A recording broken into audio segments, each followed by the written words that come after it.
before Chief Justice Michael Huang, Justice Zaki Azmi, and His Excellency Justice Omar Al-Mahiri. The appellant is represented by Every's Legal Consultancy. Lead counsel is Bill Gambrell, assisted by Andrew Morris. The respondent is represented by Curtis Mallet Provost. Lead counsel is Serena Gosha Montalbano, assisted by Maria Ozola. Please take your seats.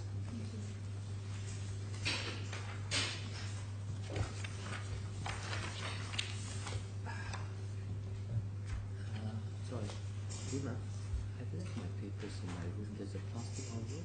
Let me get this. I'm sorry, I've just left my papers in my room.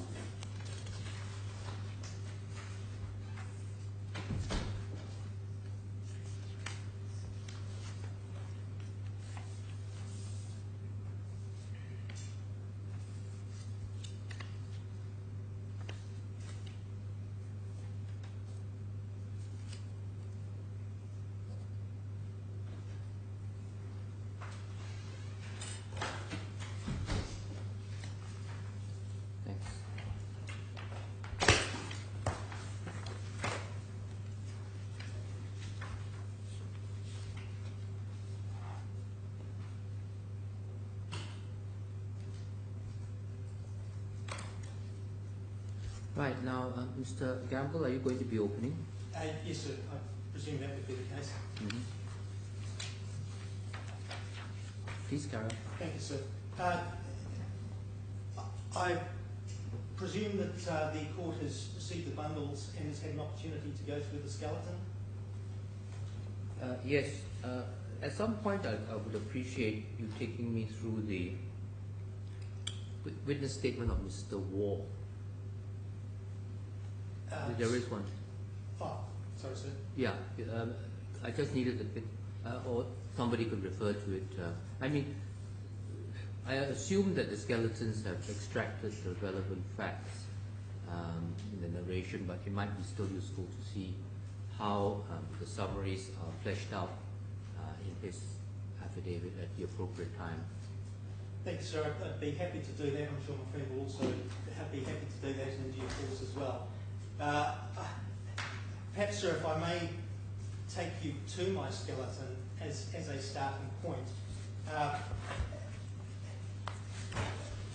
As the court will appreciate, this is an appeal against a decision of the Deputy Chief Justice, Sir David Steele, whereby he made a costs award against the appellant associate on 12 April 2016. At the outset, sir, we appreciate that costs are discretionary and that an appellate tribunal is going to be reluctant to interfere with the exercise of discretion by Judge of First Instance. That having been said, sir, there are essentially 2 points which are central to the appellant's appeal. The first is that, in essence, the learned Deputy Chief Justice made the decision before he'd received submissions on costs from the parties, and if he'd received submissions on costs, then we'd say that he would have actually come to a different conclusion. But that perhaps is a separate point. The main point is that the decision was made without the parties having had an opportunity to address the Deputy Chief Justice on the question of costs. There is a question as to whether further evidence would be admitted. The learned Deputy Chief Justice said no, he did not want further evidence, and we don't take issue with that. But we do say that even without further evidence being admitted, we still would have liked the opportunity to make submissions on cost, and it could well lead to a different result. And in our submission, that itself constitutes grounds for in overturning the decision that was made. The second element is perhaps more of a factual one, and I will come to this in due course, but it relates to the way in which the proceedings were ultimately resolved on the day of the hearing. As Your Honours will have seen from the bundles, the application was not pursued at the hearing as a result of the Registrar of Real Property issuing a direction. Now, Just so as I don't forget, at some point when you deal with the registrar's direction, can each side address me as to whether or not that was a that was a letter issued by the registrar in his quasi-judicial capacity or in his administrative capacity? Because my quick reading of the Act indicates that he could exercise powers under one section or alternatively another section, and it's not clear to me which section he was thinking of when he wrote that letter. and I can give you the reference if you like in a minute. But sir, I will come to that, but I think that's actually, if I may make the submission, that is an important consideration, because as far as I can tell from the papers, there is no evidence as to what the registrar, the capacity in which he was acting. Now, it might be that further evidence might have clarified that position, and further evidence might have shed light as to, so to speak, who was ultimately vindicated in this, if that's the way one were to approach it. But on the basis that there is no evidence, as far as I can identify, as to how the registrar was acting, I think it's a point at which, given that we're ultimately assessing the reasonableness of associate's conduct, and that's my submission, sir, that to get into or to try to differentiate the capacity in which the registrar was acting is not necessarily going to advance matters terribly far on the question of costs in respect to an application that ultimately was not pursued. But, sir, if I could just come back to the skeleton. Paragraph 4, what we're seeking today is that if the appeal is granted, it is our submission that we do not seek that there be an order for costs in the court of first instance. Our view is that costs should have lain where they fell. While we seek costs on appeal, it's our submission that there's no need to remit the case back to the court of first instance solely for the purpose of determining costs. If the appeal is allowed, costs, the court of first instance should lie without forward, which in my submission is the appropriate course in a case such as this. Yeah, please proceed on that basis, that if we do agree with your first point that there has been a failure of procedural justice, then this court will hear the arguments and dispose of this particular issue today, and there will be no remission. Thank you, sir. By the way, the other question before I forget is, where are we in this case generally? Is it going on, or is this all now history? Well, that perhaps is a point I will come to. But okay, then take it in your own time. But if I may address the court on it now, nothing more has happened on this litigation in this particular case since, except in relation to the issue of the order and the order for costs. Nothing more happened after the 27th of October. There was no application, there were no further proceedings issued in this court, as was indicated, and this is, and I'm not saying there should have been all, but it is because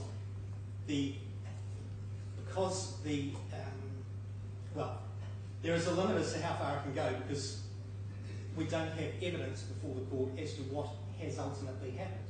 But the case is not proceeding, and so the case is not proceeding.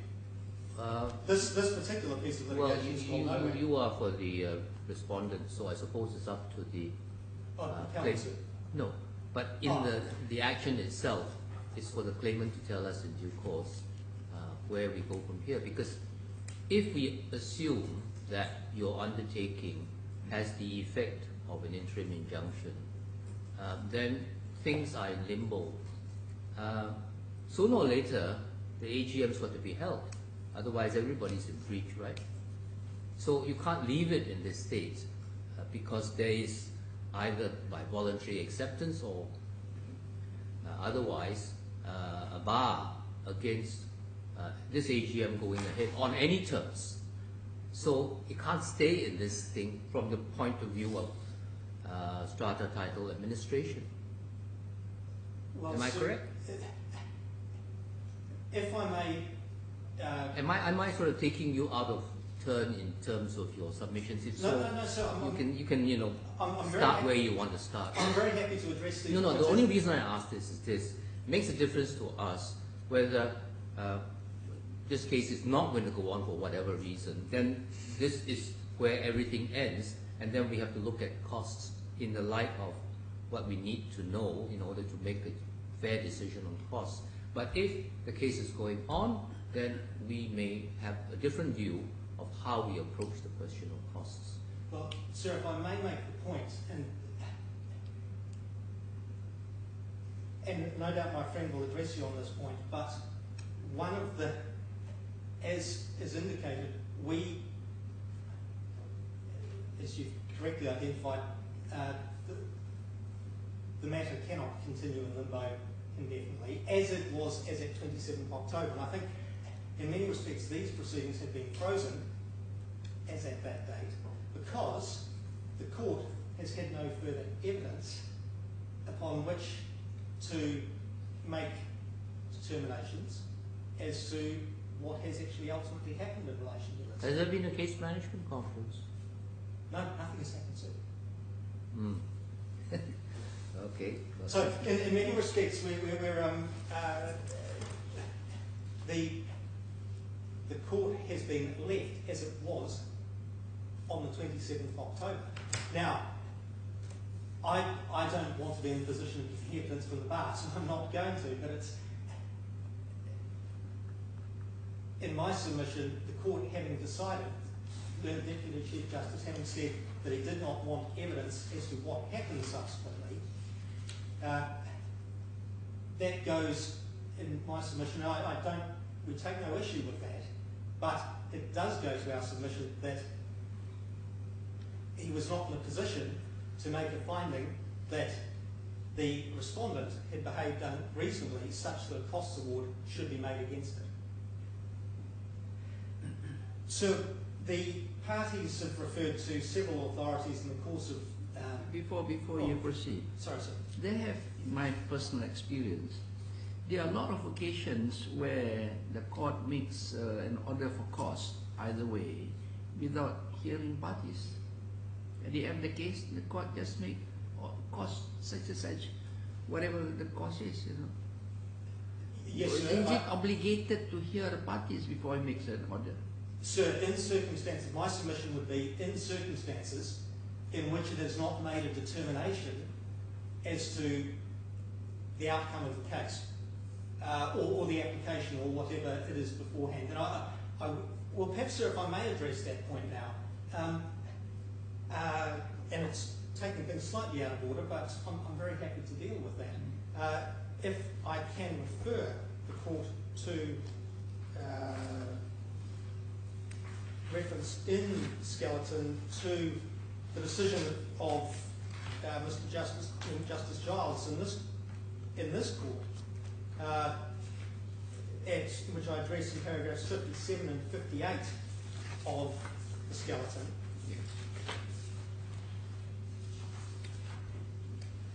So were those the paragraph citations? Yes, sir. The paragraph citation of the Skeleton argument.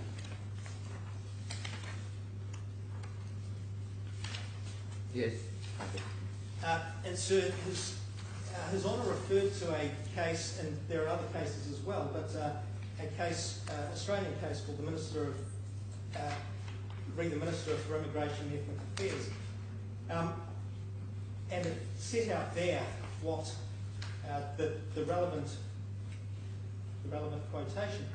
But in my submission, the short point is that if there's been no hearing on the merits and party does not wish to proceed with the action, the court cannot try a hypothetical action between the parties, and to do so would burden the parties with the costs of a litigated action which by settlement they had avoided. In some cases, the court can conclude that one party had acted unreasonably so that the other party should obtain a cost award. But if it appears that both parties have acted reasonably in commencing and defending the proceedings, and conduct continued to be reasonable until litigation was settled or its further prosecution became futile, the proper exercise will usually mean that the court will make no order as to costs. But it's still an order. It's still an order. In that case, the order was no order as to cost. An order was made. In your case, your order was against you. But yes, sir. what I'm trying to say is it obligated on the court to hear parties before making an order? Well, sir, that was the question. Well, not necessarily here. Not I'm not saying that there necessarily needs to be a formal hearing, but a party, if the court is going to, if the matter has not been concluded, there's been no determination on the merits, and the court is going to make a determination on costs based on the incomplete evidence before it, at the very least, the parties should have a right to make submissions in respect of the appropriateness of whatever cost order the court might make in that case. So, as perhaps, sir, I'm not saying to the court that there needs to be a formal hearing on every occasion, and in many cases it will be obvious as a result of the decision made as to which way costs should, where costs should fall. Because if you look at the schedule of reasons on enclosure flat 44, the judge has given his reasons there. Sir, he has given the reasons. In my submission, he gave the reasons without giving us the opportunity to make submissions. Your contention is that you have never been given the right or the Outram pattern. No, sir. But back to my question, again I'm repeating, that when it comes to cost, is it obligated on the judge to hear parties before making order to cost? My experience is that we have made a lot of order for cost without hearing parties. Never mind, you have already made clear your speech. Well, sir, perhaps if I can conclude my observation on that, I think if the court is going to make an order where there hasn't been a determination which allows the court to identify who has been the successful party. Oh. Because, of course, in the normal course, costs are awarded to the successful party. If there's no determination in my submission, the court should at least invite the parties to make submissions as to why costs should not lie where they fall.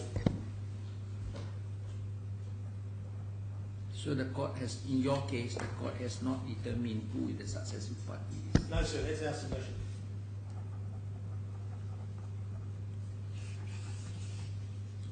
This is the exact section that I was thinking about. You see, under the strata title law, there is a procedure whereby the registrar of titles can exercise quasi-judicial authority, and that's section 90. But section 90 requires an application which presumably must be served on the other party. And then if there's an application under section 90, and then the registrar can issue an interim order under section 99. So, you know, your papers don't tell us whether or not an application under section 90 was made, and whether or not an order or the direction given by the registrar was pursuant to section 99 or not. That's the point. Yes, sir, I accept that.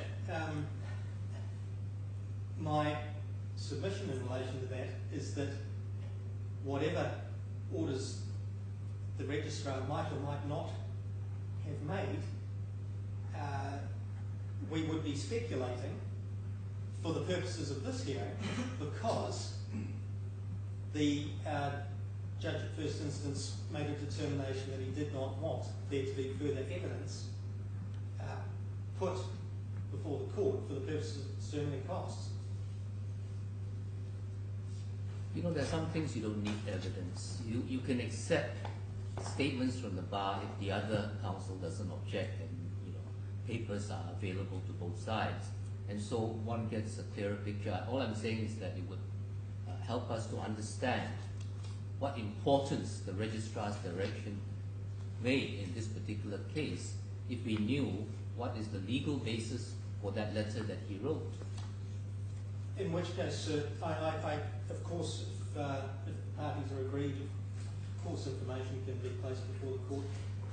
In this case, when we proposed whether we could put further evidence before the court by way of the memorandum of 10th of March, including evidence of events subsequent to the hearing, the respondent's approach was that no, there should not be further evidence.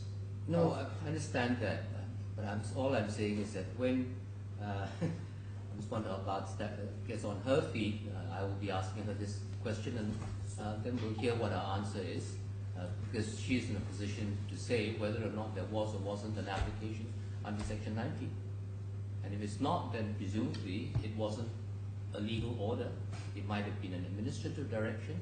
Then you get into the question of what is the legal effect of an administrative direction? Did it have binding force? You know, all of that is relevant background to us. But I accept that we're not going to go and get evidence as such, but there are a lot of things that you can get without going down the formal process of having a witness statement introduced. For example, I'm going to ask you again later on, when you get to it, what's your position on whether or not somebody from your clients went down to this meeting with the registrar? I mean, your submissions say, we don't say one way or the other what was the position. The other side has said that there was a gentleman attending who was presumably the in-house counsel, and you don't say anything about whether you accept or don't accept that. These are things which we would expect members of the bar to be able to tell us, and then we proceed on that as a working basis without having to go through the formality of formal proof.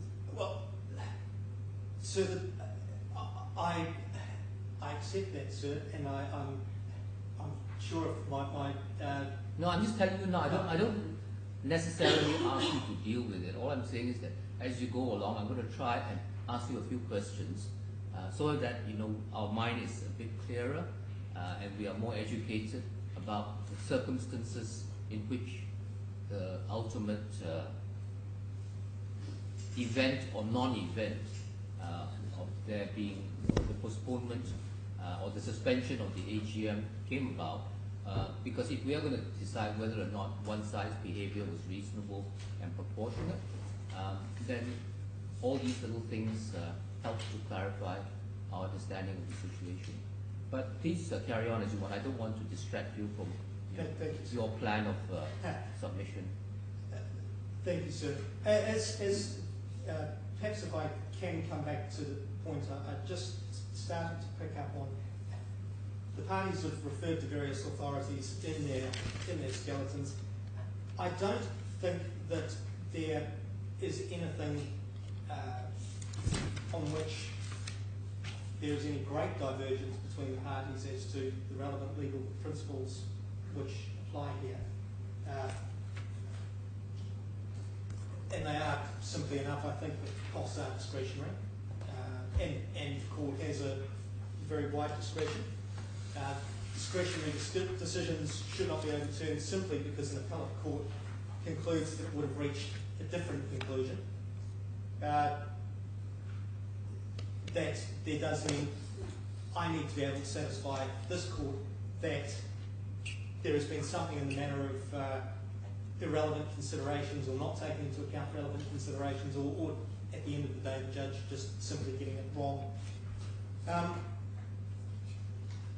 I do submit that in the normal course, if litigation is ultimately rendered futile, the court should generally not seek to resolve costs issues, and in my submission, unless a party can persuade a court that there is something out of the ordinary, that there has been unreasonable behaviour, that in most cases costs should lie where they fall. But that is still within the exercise of the judge's discretion. The only, perhaps, the point that perhaps does emerge, which in my submission distinguishes a number of the cases that do appear or have been submitted, and no doubt my friend will refer to. In this particular case, the parties were never specifically invited to make submissions on costs. And I do think, just picking up on the point I made earlier, in my submission, given that there was an indication, I will come to this, there was an indication that we would have the opportunity to make submissions on costs, with the judge proceeding to make an order before those submissions had been sought, that makes the decision more open to be overturned by this court. I'm sorry, I'm just trying to understand the point you're making. The point I've seen from your skeleton is that you said that when Curtis Mallet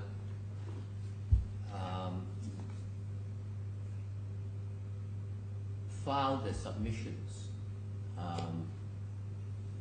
for the hearing that eventually never took place, they didn't ask for costs.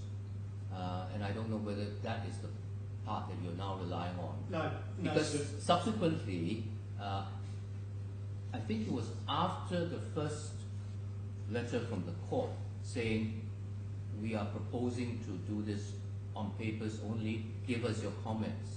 And then both sides gave the comments.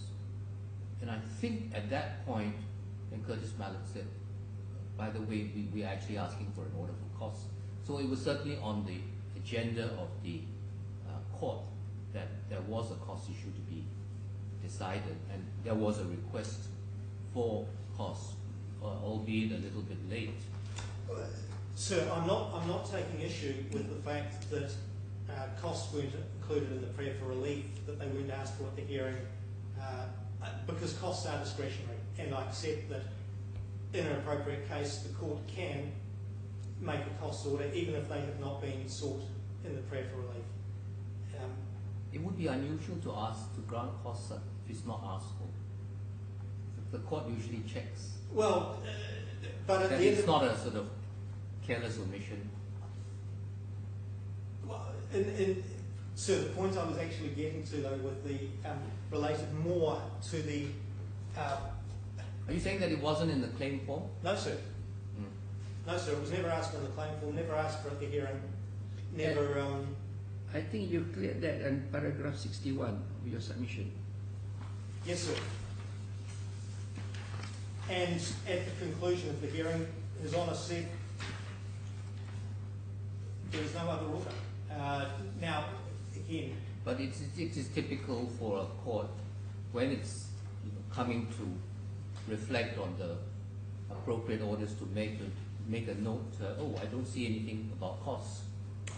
Are you claiming or are you not? It's quite normal for that to happen. Nobody can object to the court clarifying that.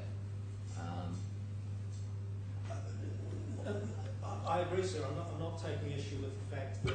And he raised the issue, squarely. He assumed that there was some kind of issue about costs to be dealt with. He asked for submissions, and both sides then said what. So the issue fell into play.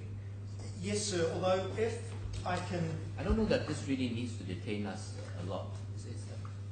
sir, It's not one of the major considerations. the short point, if I may make in Yes. relation to that one, was the court indicated there would be a process followed in relation to, or invited comment on a process Yeah. to be followed.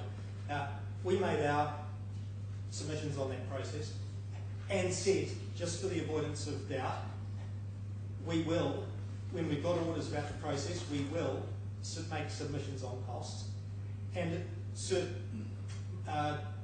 the respondent's response was the same. It was, these are not the... Yeah, no, we've read the correspondence. Yes, sir. So in my submission, at that point, receiving the cost award without further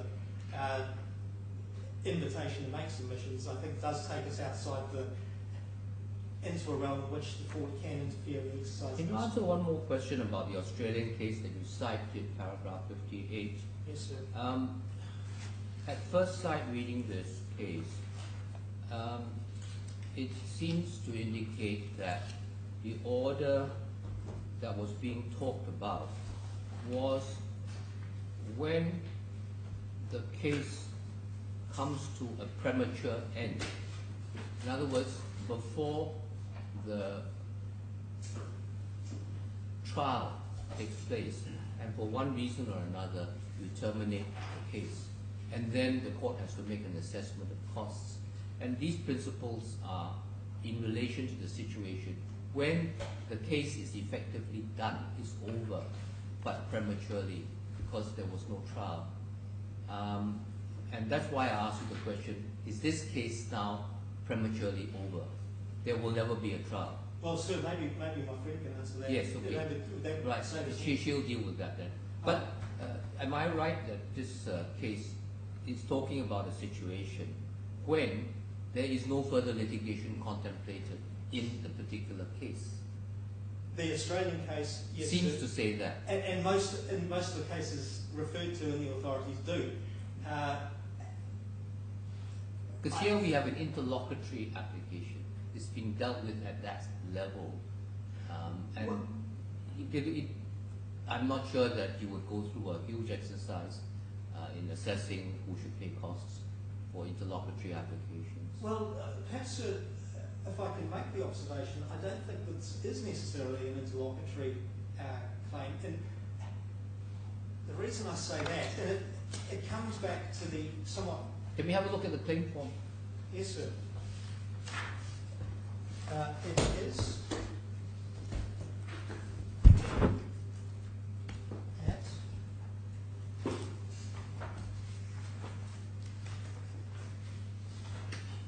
tab, page 26, tab 5. Sorry, are we looking at the appellant's bundle? Yes, sir. Tab what? Tab 5, page 26.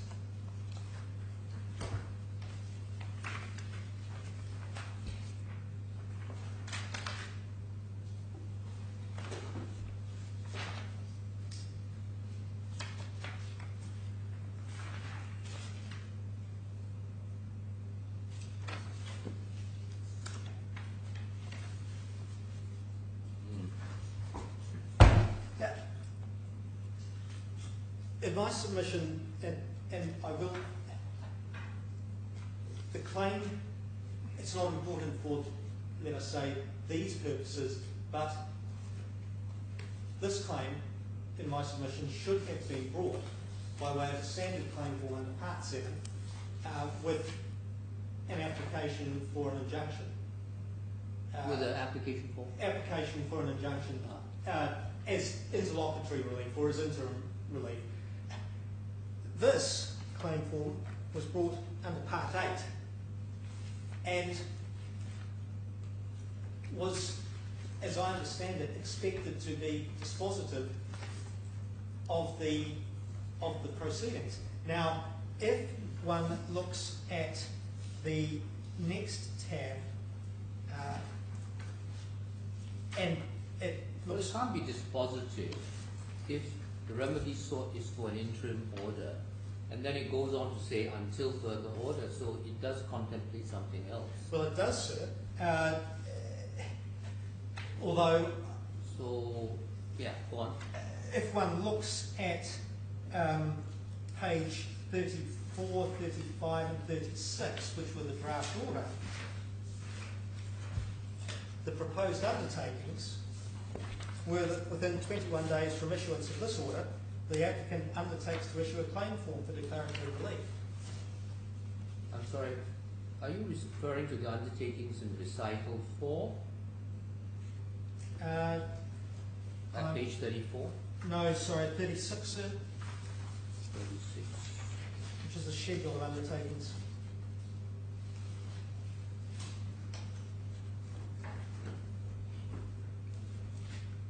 Yeah, it is recital 4 of page 34, which is fleshed out Sorry, as sir. page 36. Anyway, it doesn't matter. Sorry, I was looking at page 36.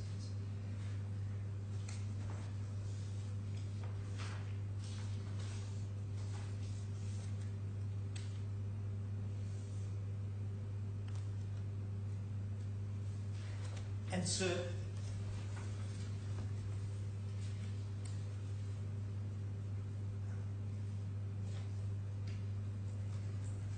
Yeah. we then raised the issue, and if I can turn to page 353 of the bundle, which is an email from the respondents, or the respondent's firm, legal representative's firm.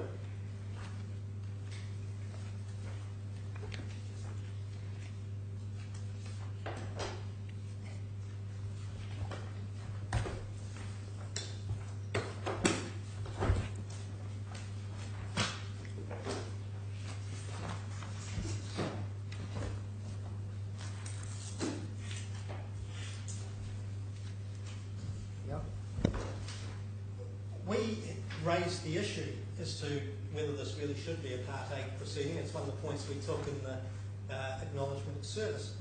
And the comment was that this is an application for interim orders under Rule 25.1, as set out in relief sought. Procedurally, when an application for an injunction is filed prior to filing the claim form, a Part 8 claim form will have to be used. Now, I don't necessarily accept that position, sir, and it's not critical for today's purposes, but I think that one of the difficulties was the claim did end up in limbo because the parties proceeded under Part 8 rather than going under Part 7 and seeking an application for an injunction.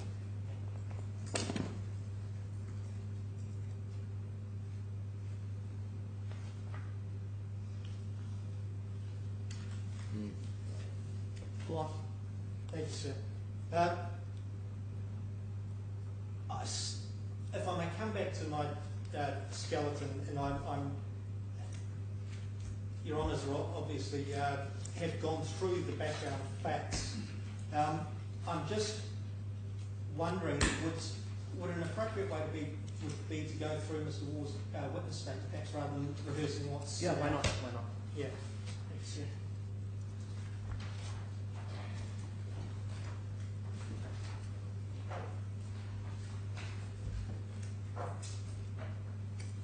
Mr. Waugh's witness statement is under tab 8.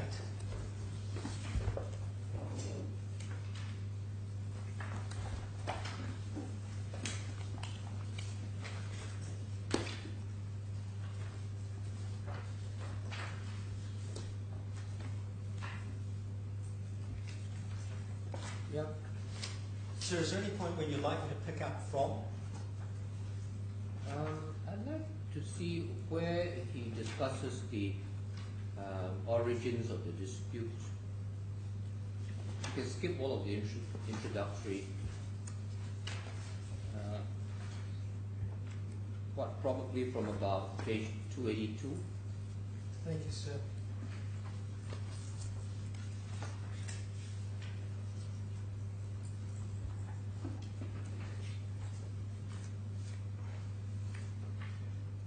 If I may make the observation in going through this, Associa does not accept everything that is in the witness statement, and as matters turned out, we've never responded to it in any formal steps in the litigation. But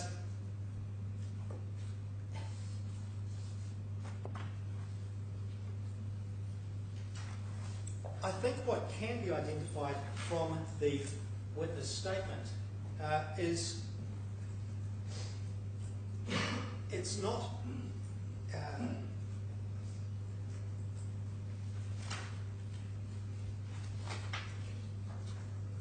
while the Emirates REIT has portrayed a picture of, as it described it, becoming increasingly alarmed and concerned, he then goes on to say he doesn't propose to explore the full extent of these concerns because they're not essential for determining the application for an injunction.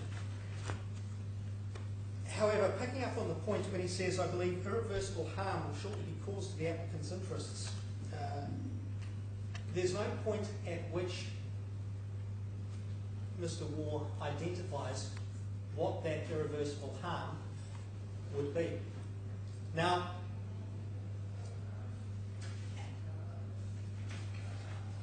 it is my submission that in this matter, even based on the limited evidence before the court, there are at least indications that REIT is acting as self-interestedly as, which it is quite entitled to do.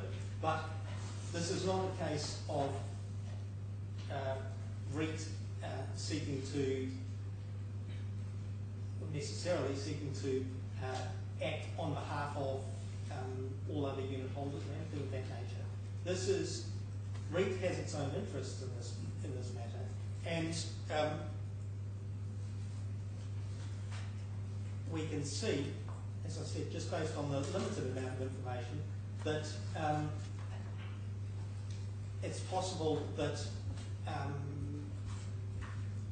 just taking its assessment of the reasonableness of Associate's conduct is not in itself grounds for determining that Associate has behaved unreasonably.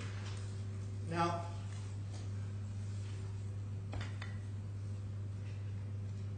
the first issue relates to the position of the management committee. And there was obviously a divergence of views as to, as Your Honours will have seen. This is the management committee of the first, this one. Yes, sir.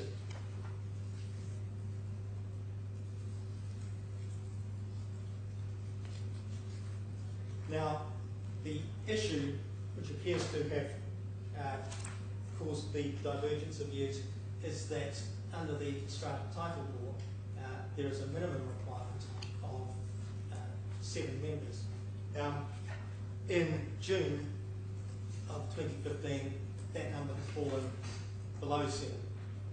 That then brought up the issue as to what the status of the remaining members of the management committee was and their ability to act on behalf of the body corporate. Now, Associate's view We was don't that have the exhibits to Mr. Ward's witness statement, do we? yes, sir, they appear in the bundle, the tab in front, page tab 8. Oh, sorry, tab 7. Exhibits precede the witness statement itself. Yes, sir, because they appear to have been filed before the witness statement. The page references in his witness statement correspond with. No, you see, there are the big numbers and there are the small numbers. So Yes, when sir, they correspond. Mr. Ward says CRW 1205 to 217, do we look at the small number? A small number, sir.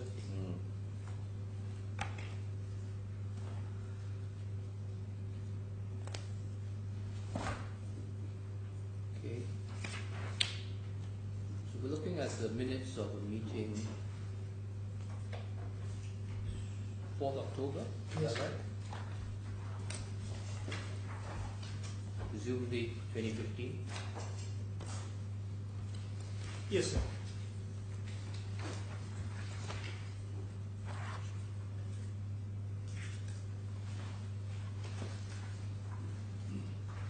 Where do we see the decision that the management committee decided they could carry on with 5 people? Well, sir, it's page 206. Ah, right.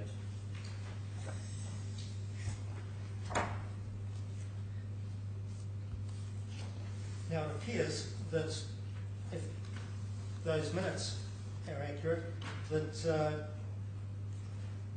management, well, the residual members of the management committee discussed the matter with Emirates REIT's lawyer, who was at the meeting, to assist them in forming a view as Right. Who is the lawyer?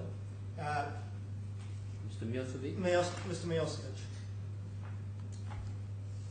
And if you look on page 205,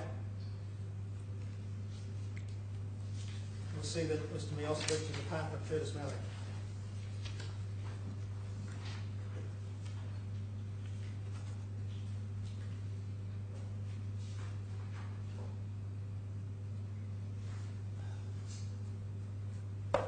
Who Now- was Who was the secretary of the management committee? Mr. Rahel Bengali.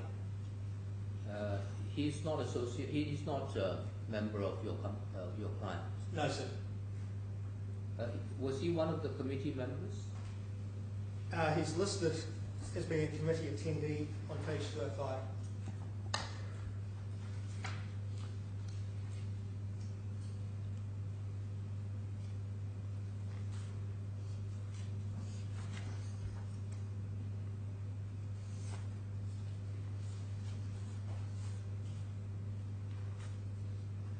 No, he's one of the 5. Yes, sir. Okay, thank you. Yep, go on.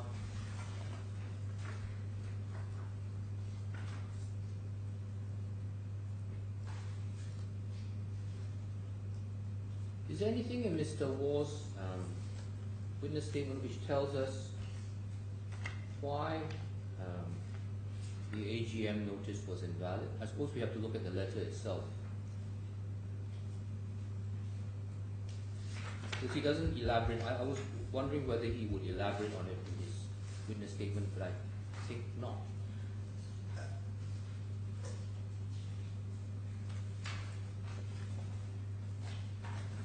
Sir, if I may make an observation, this is a point that is addressed in the skeleton, but in my submission, Mr. War is not the person who's in a position to dispute the validity. Well, no, let me rephrase that. Mr. War, as a representative of Emirates REIT, is entitled to take issue with matters as between Emirates REIT and the body corporate. But in my submission, has no right, and Emirates REIT, and this is one of the points I come to in the skeleton, has no claim against Associate. And one of the points that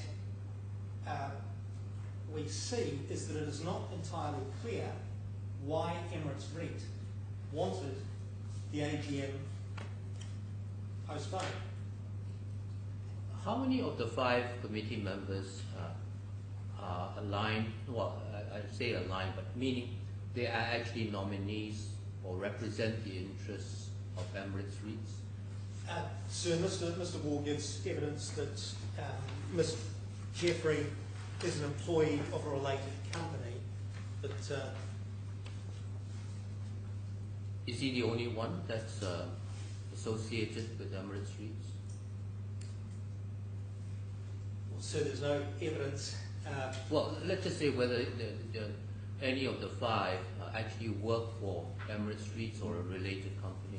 No, sir, there's no evidence of Right. Except for one person. except for the one individual. Okay. But what I think is apparent is that it's not entirely clear why Emirates REIT wanted the AGM postponed. And in my submission, it's not addressed in Mr. Wall's witness statement, it's not addressed in the claim form. Maybe we have to look at the ledger. Would it be is that 21H? What about paragraph 33?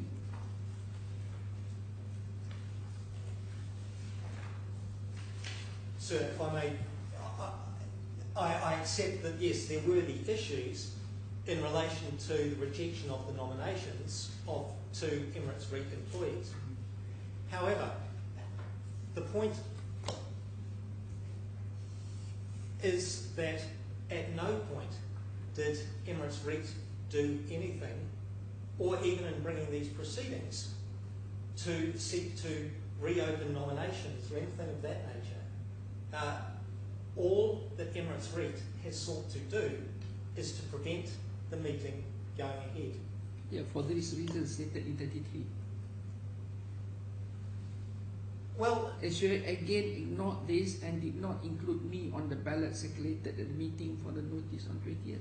Isn't that the reason? no, sir, because my submission is actually the reason, to the extent one is given is paragraph 28. This is the crux of the matter. It is our opinion that Associa wished to replace the members of the residential committee with more sympathetic and passive nominees. Hence, the election of office bearers runs to the very core of the objections of the purported meeting. Now, the application sought to restrain the meeting from going ahead. It did not seek to reopen nominations. I mean, Mr. Waugh's nomination had been rejected several weeks previously. Ms. Jeffrey's nomination had been rejected in May. The complaint does not appear to have been that we were not listed on the ballot paper. The complaint appears to be there should not be an election at all. And this is, in my submission, the difficulty with what Emirates REIT were actually seeking to do. As I said, they were not seeking to reopen the nominations. All they wanted, in terms of the application that was brought, was that the meeting be adjourned.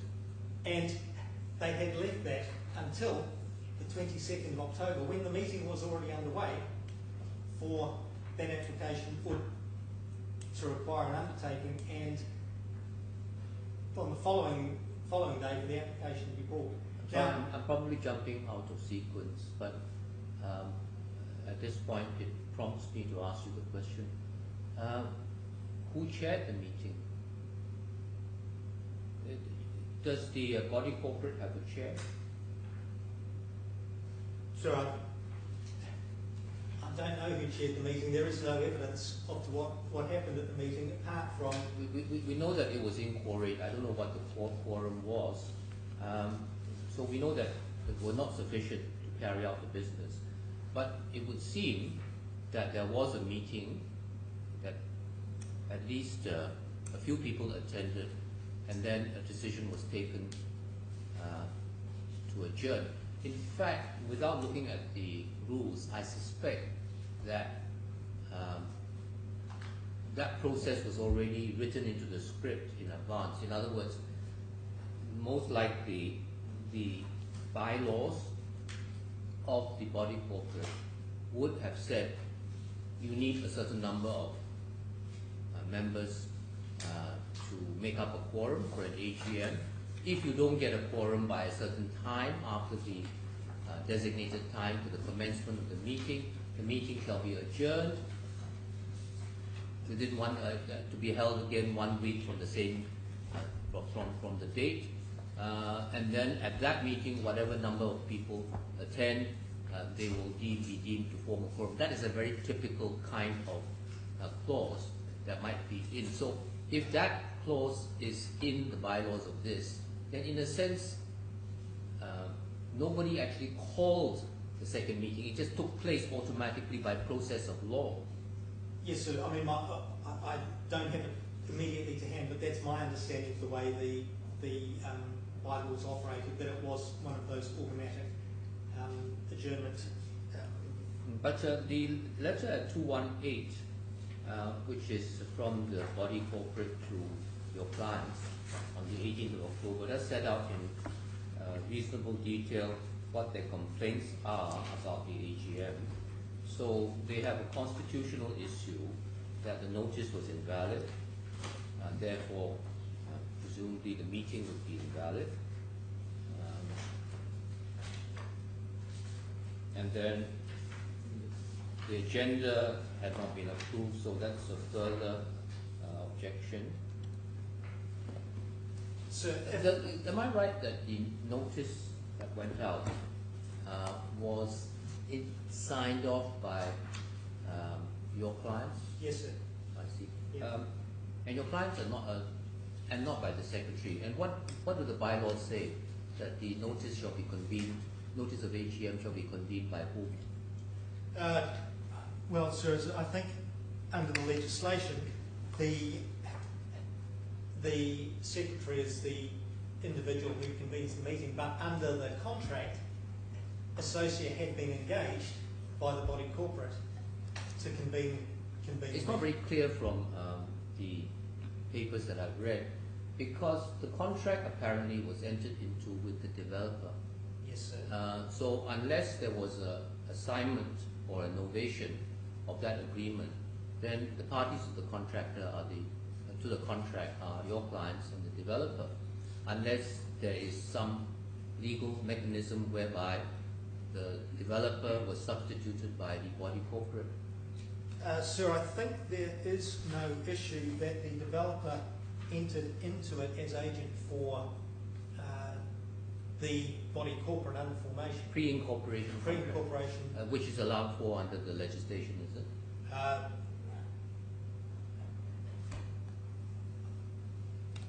can't answer. Yeah, I don't want to go But- too far down the road But just to get an in idea. essence, I think there is no issue that that contract was the management contract under which the body corporate had employed a manager. And part of the manager's role was in relation to calling of meetings. I mean, typically one would expect that upon the formation of the body corporate itself would negotiate or renegotiate, as the case may be, the contract with the managing agent, which is your clients. So there's direct privity, but let's not worry too much about that. Let's take it that there's no serious argument that the status of your clients was pursuant to a contract that they had with the body corporate, because the body corporate presumably authorizes payment of their remuneration. Yes, sir. So just picking up on a point though, in relation to, and I think this is an important point, in relation to the various complaints that were made about the calling of the meeting. I think it is an important point that if there were complaints, the person to be complaining is the body corporate itself. And there is an issue, and we maintain there is an issue, that the residual members of the management committee are not in a position, were not in a position to act on behalf of the body corporate. And Because? Well, sir, because they've fallen below the statutory minimum for Although Mr. Miltrovic had advised otherwise. sir, this, I mean, that's a matter of debate. No, it's not a matter of debate. He did advise that. In terms of Yeah, the effect. he says you were validly appointed and could carry on for the time being. Yes, and sir, I also would not wish to overstate the minutes. Presumably record what happened. That's Mr. Waugh's account, and no doubt that's what the remaining members. Well, we haven't looked at the bylaws, you see, so we can't have a definitive opinion about that. But please carry on. Well, sir, it does come back to the important point from, in my perspective, or something that I think should be borne in mind in considering whether Associate was acting reasonably or not. In all of this was that the purpose of what Associate was doing was to assist the body corporate in finishing its general meeting to elect the new committee of management, which would have a statutory minimum and would be able to act without question as to its capacity. And for, particularly given that there was no attempt to reopen the nomination process or anything of that nature, and there's no suggestion in Mr. Waugh's evidence that he wants to bring this proceeding, or that Emirates REIT wants to bring this proceeding so that it can nominate its members or its representatives to the board, to the management committee. All that Emirates REIT was seeking to do on the face of the papers was to restrain the meeting from taking place.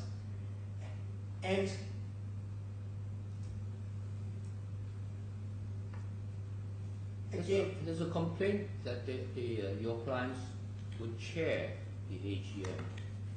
Where does that come from? Was that likely to happen? I'm looking at page 219 of the exhibit, line 2.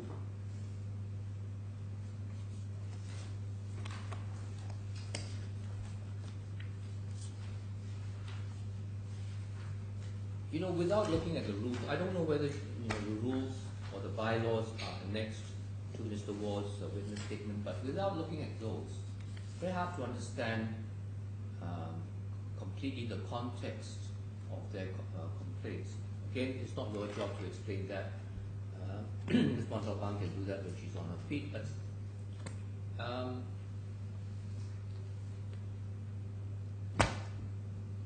we don't know what the nomination process was as required by either the statute or by bylaws. What's to stop somebody standing up at the meeting and nominating X and Y? Why did it have to be the committee which had to approve? Because surely democracy allows. Body corporates typically allow anyone to nominate a person for election. well, so that's one of my points. I think that if there were an issue with the process, there was nothing stopping Emirates REIT or its representatives attending the meeting on the 20th of October and engaging in saying whatever it needed to be said. And there is simply no evidence in Mr. Ward's statement as to what Emirates REIT did in relation to that 20 October meeting. What is, in my submission, significant? No, but all of these remarks that you're making now go towards the manner of the response of Emirates REIT to things that they were unhappy with. You don't, I think, in your submissions address the complaints head on. You don't address the complaint that the agenda had been set by you against the wishes or without consulting the management committee. You don't contest that apparently your clients rejected the nominations of 2 people that they wanted to put on, although that might have been premature under the rules, I don't know. You don't reject the fact that the whole notice was sent out possibly by somebody who wasn't authorized to do so under the Act. You know, all of these are substantive points about the regularity of the forthcoming meeting. And you are just saying that they could have reacted in a certain way, they didn't. But they have certain grounds of complaint, and we're not going to hear evidence from you right now.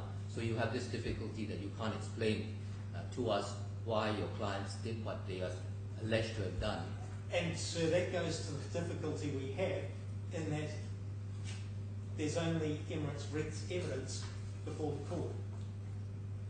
We never had the opportunity to address those points. Now, it might be, and I don't know necessarily all the answers to all those questions, but the point is that the evidence was never before the court. Realistically, it could never have been gathered to be put before the court in the period before the Registrar of Real Property intervened. And when we said to, by way of memorandum, that if there are going to be cost determinations, we would like the opportunity to put evidence before the court, the Deputy Chief Justice said, no, don't want further evidence, which, again, we take no issue with. But the difficulty we have is that, as Your Honour is correctly identifying, we simply don't know the answers to a lot of these questions because there is no evidence before the court as to what our position was.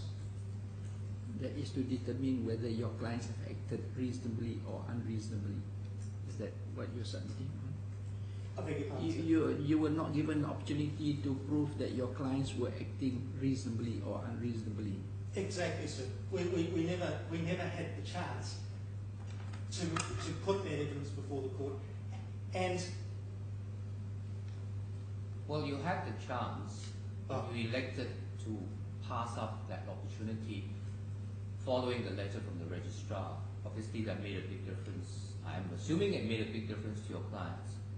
Because immediately after the registrar's letter came in, was it on the same day your clients had decided not to, to give the undertaking and therefore obviate the confrontation? Yes, sir. But what you're saying is, well, had it gone on and played itself out, we would have filed an affidavit in reply, we would have addressed all of the complaints, but we chose to, if you want to, for want of a better phrase, we chose to take the peaceful route and comply with the direction of the registrar, and therefore this whole confrontation went away. Well, in fact, sir, I think it goes slightly further than that, because at the hearing, as it appears, if we look at page 297, this is now the main pagination, or yes, sir, the main pagination, 297. 297.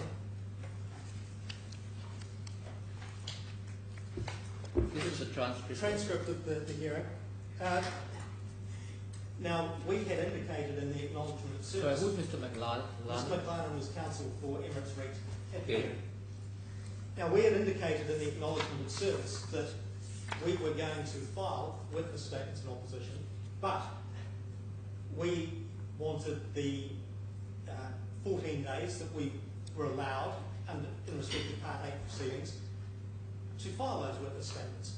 Now, we were in court 36 hours later, 36 hours later following service. But what Mr. McLaren says, about just below halfway down, what I've asked the associate, the second respondent today, is to make clear that they will abide by the direction from the registrar. They will take no steps to attend or convene the adjourned AGM.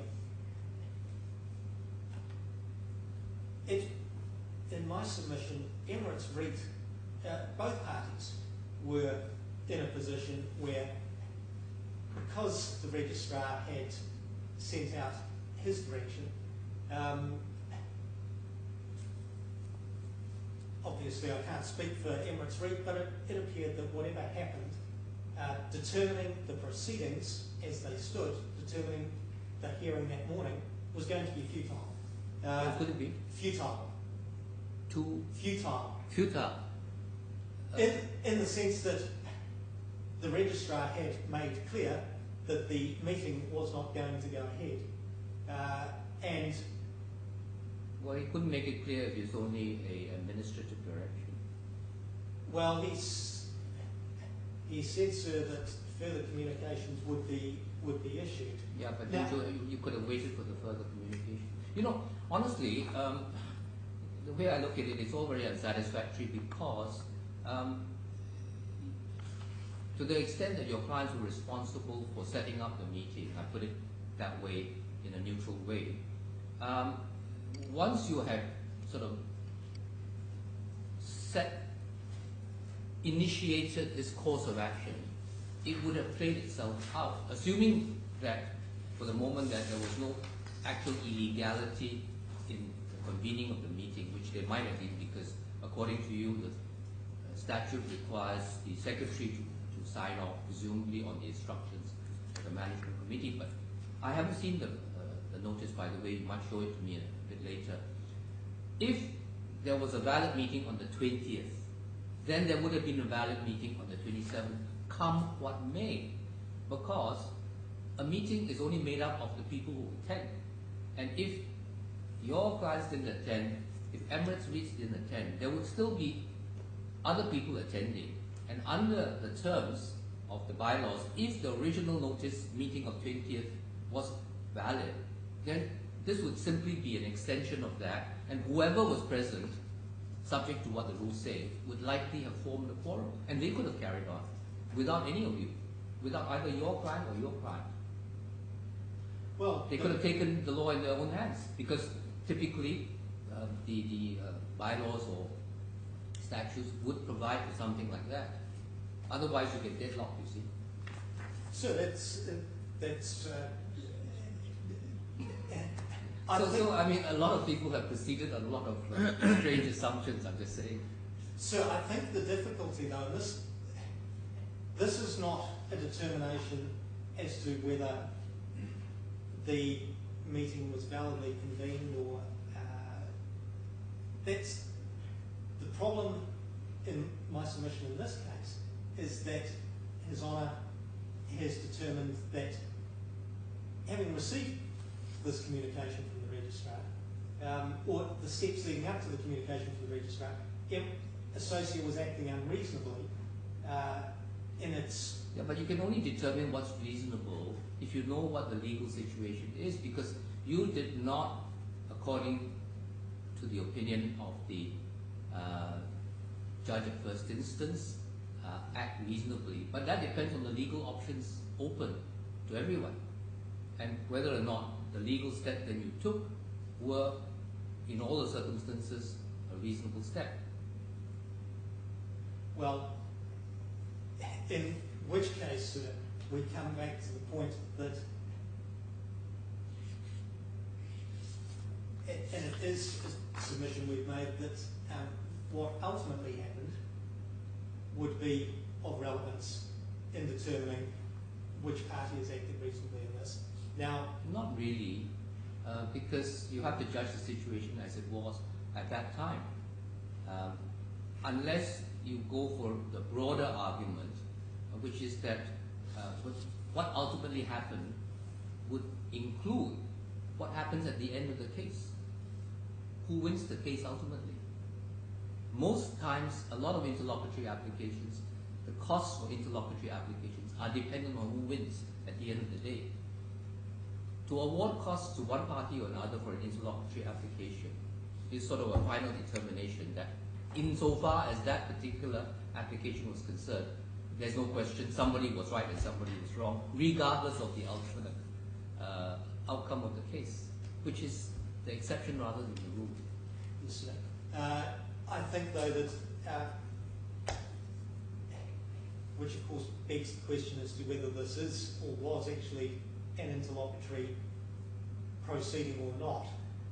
But even so, it was a hybrid because it was a transitional process which foreshadowed an eventual second stage of litigation in a separate action, the Part 7.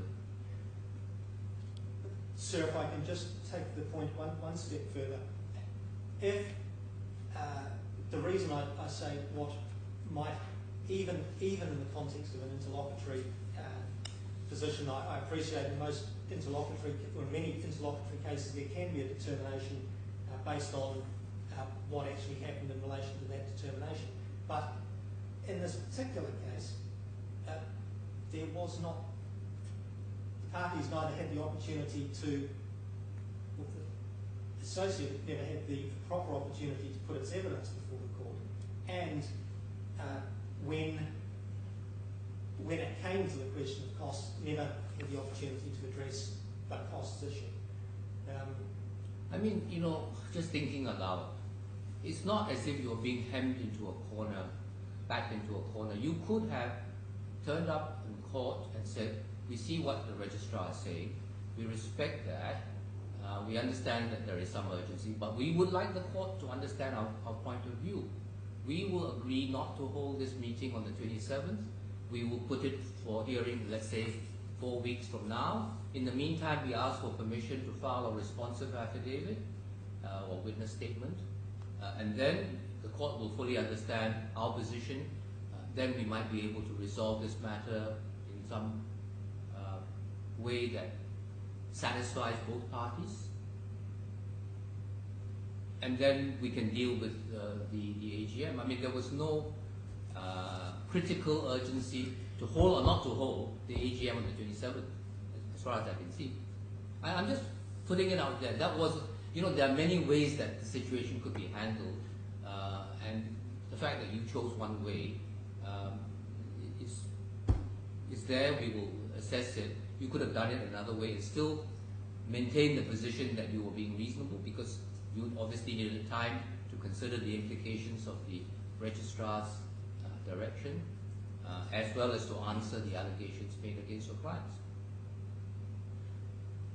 So I think that would have left the position of whatever happened on the 27th, that would have been a fairly unsatisfactory outcome for the AGM on the 27th. But, No, but there's no magic in holding the AGM on the 27th, apart from the fact that the bylaws presumably require it to be held 1 week hence. But at the meeting, it's very easy to say we are going to adjourn it further. There's no law that says you can't extend it further again if you want to, I think. except, sir, I think perhaps This is not a point against you, you know. I'm just telling you that the route that your clients chose was not the only one open to them. They could have fought the case if they wanted to, and if you were actually satisfied the judge that your clients were reasonable and there were other means which were more appropriate for the claimants to protect their interests, then he might have dismissed the application and then left the claimants to take alternative legal measures. Yes, sir. So I'm just wondering, because I'm conscious of the time. Your at the end of the day, your contention is that you were not given an opportunity to say out your case, that you were not acting unreasonable. That's your contention. Well, yes, sir, that's essentially it. But if the judge had given you that opportunity and you raised all those issues that you have been discussing with the Chief Justice the last 15 minutes, then you would have just accepted that. Is that what you meant? Sir, but I think, yes, sir, I accept that, but I think that it goes perhaps one step further than that, in that we weren't in the normal course. The costs in this instance should lie where they fall, given where things reach, and for the judge to have determined that we've acted unreasonably. Reading from the notes of evidence, the arguments, what had happened on that day, I am inclined to also think your client were being difficult. You instead of agreeing to it, you know, the case had to be postponed and you have to go back. So all those issues with the Chief Justice had just raised with you. Well, sir, I think in fairness, just to focus on the hearing itself and just reading the notes of the hearing.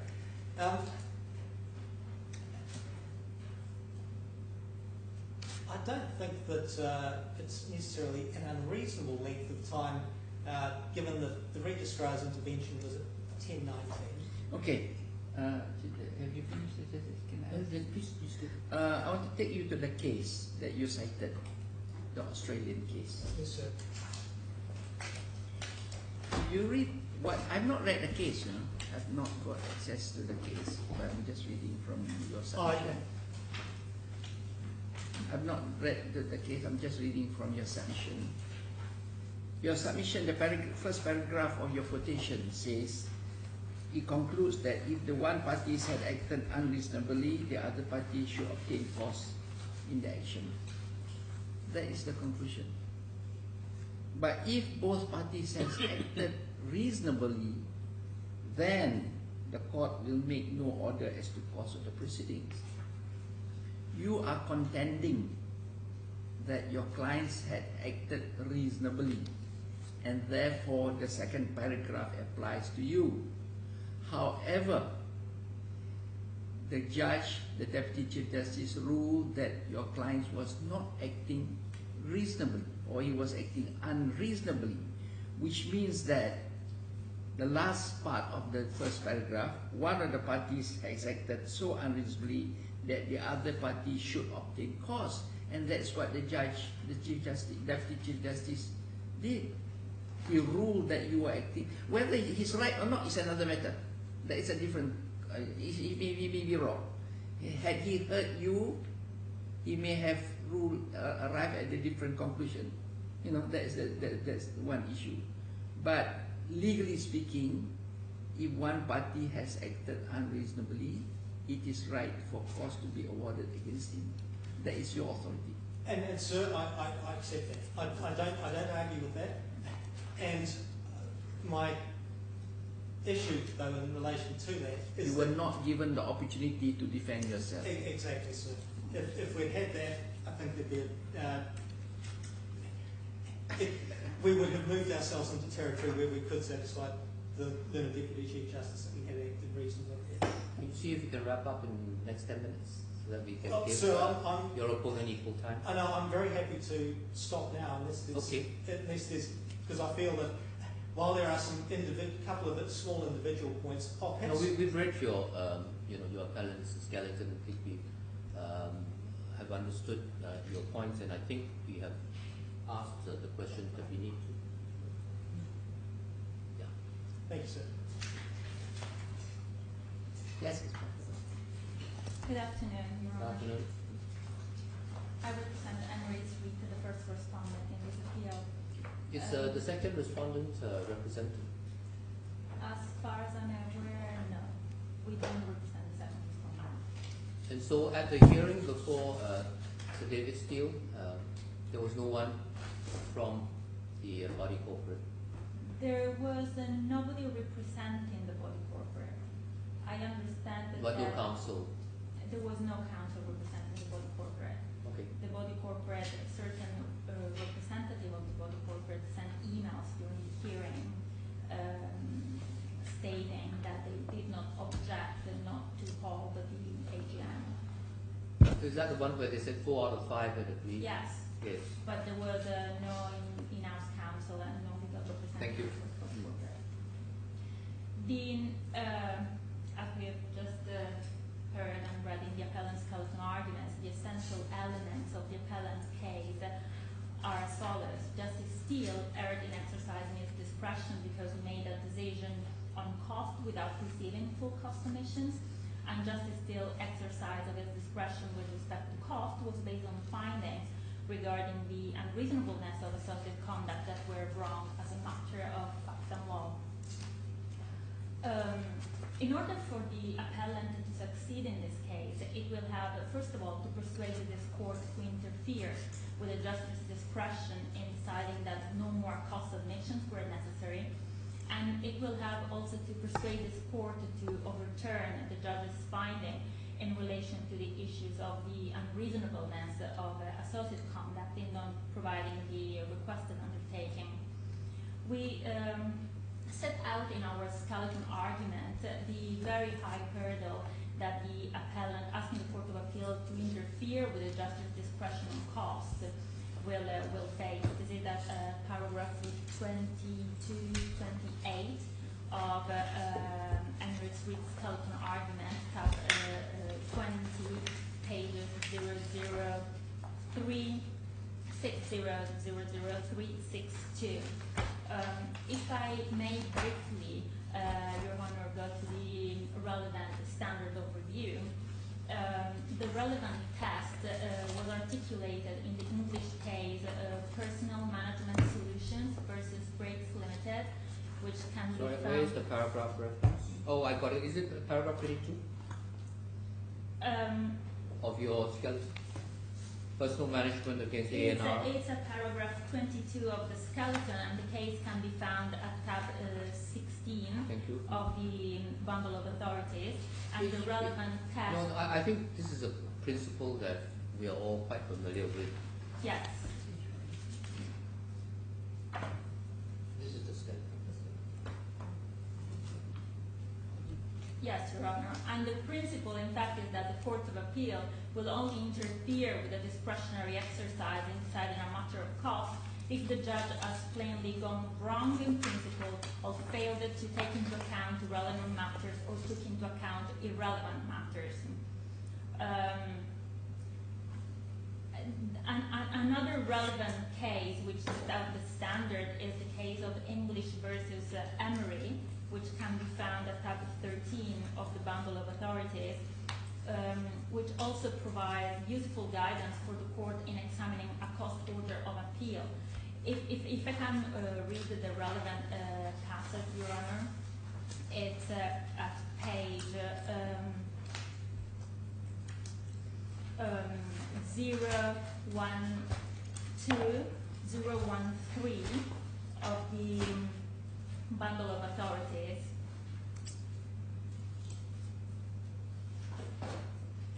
The Court of Appeal of England and Wales said that where no express explanation is given for a cost order, an appellate court will approach the material facts on the assumption that the judge will have a good reason for the award made. The appellate court will seldom be as well placed as the trial judge to exercise a discretion in relation to cost.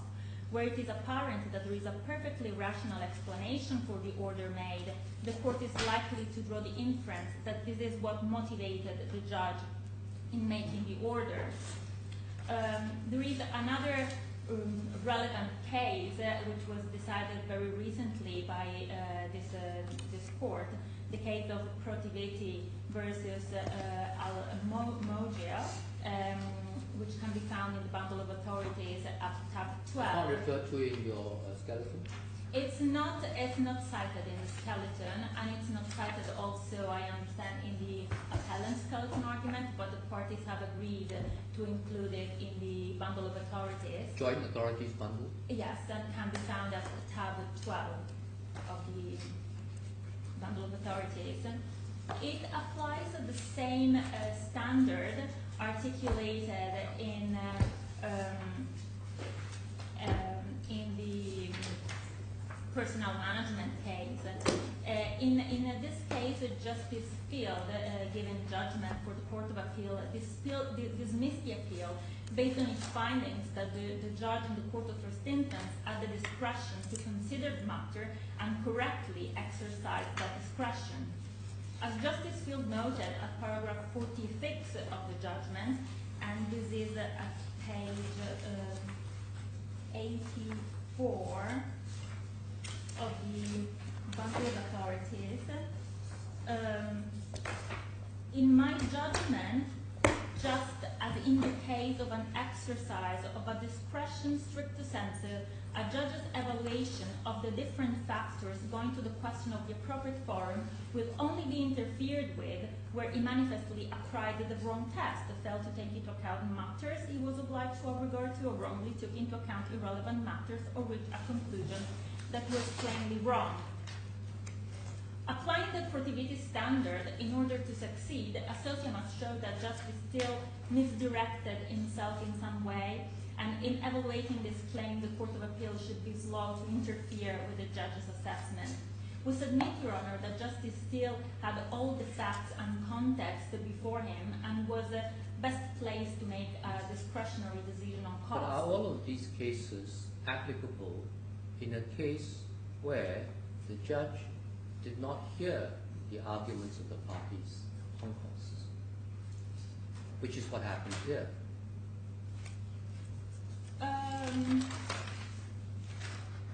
You see, Yes. if a judge hears both sides, he exercises his discretion based on his view that he takes after listening to the parties' arguments. All of those authorities that you have cited will kick in. But if at the beginning he says, well, I'm going to thinking about awarding costs, and this is how I propose to do it, and then people say, yes, you can do it in this way or alternatively, and then he then says, fine, I'm not going to deal with it the way the party suggests, I'm going to deal with it now, and he deals with it. And Mr. Gamble has said that the arguments that he's making in his skeleton were never presented to Justice Steele, nor the arguments that your client would have wanted to make. Then has he exercised his discretion at all? You know, in the sense that he was in possession of all relevant material at the time that he made his decision. I believe, Your Honor, that this principle apply in this case too, and we can rely on BCT software solution, which is at tab 10 of the bundle of authorities, because in that case the action, the underlying claim, had been settled pursuant to a tumbling order, and the parties were unable to agree on costs. Which So- paragraph do you want us to look at? Yes.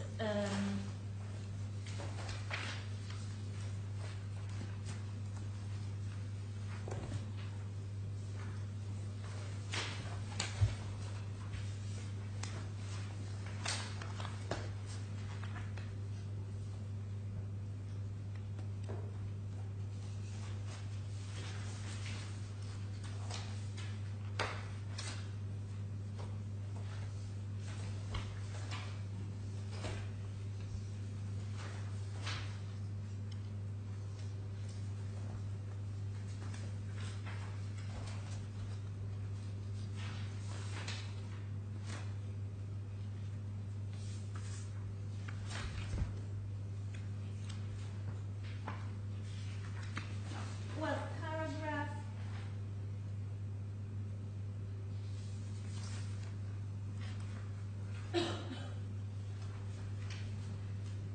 20 is the holding, the result in the circumstances where there was sufficient material before the judge to entitle him to conclude that VCT ought to pay the bulk of the cost amendment cost.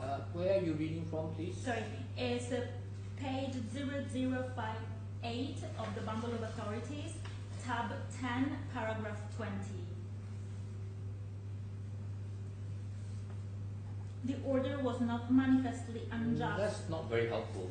It's a conclusion without showing us the reasoning.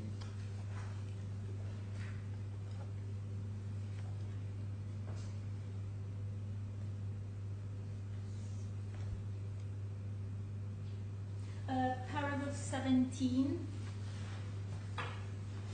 You see, as I look at paragraph 2, what happened in paragraphs 1 and 2? What happened in this case, there was a trial, and shortly after the beginning of the trial, parties settled, and then they couldn't agree on costs. Yes. And then it was referred to the trial judge, and the trial judge made a decision about the costs, and then one party didn't like it and took it to the Court of Appeal. So that's where your And if I may, Your Honor, paragraph 4. the respect that an appellate court has for a trial judge's assessment of costs comes in. Here, the trial also never went on, but in this case, the software solutions case that you're talking about, the litigation was over, so a decision had to be made based on whatever evidence there was. Here, the case, as you know, I've asked the question, is this case ended? If the case is not ended, it makes a difference to us how we decide the issue of costs. The case. Are you going to carry on with the case from the part 8 to the part 7? No, Your Honor, the case ended. The case ended. No, it is there is an undertaking. The undertaking clearly cannot continue forever in that form, Yes, Your Honor, it was. because you must hold an AGM sooner or later.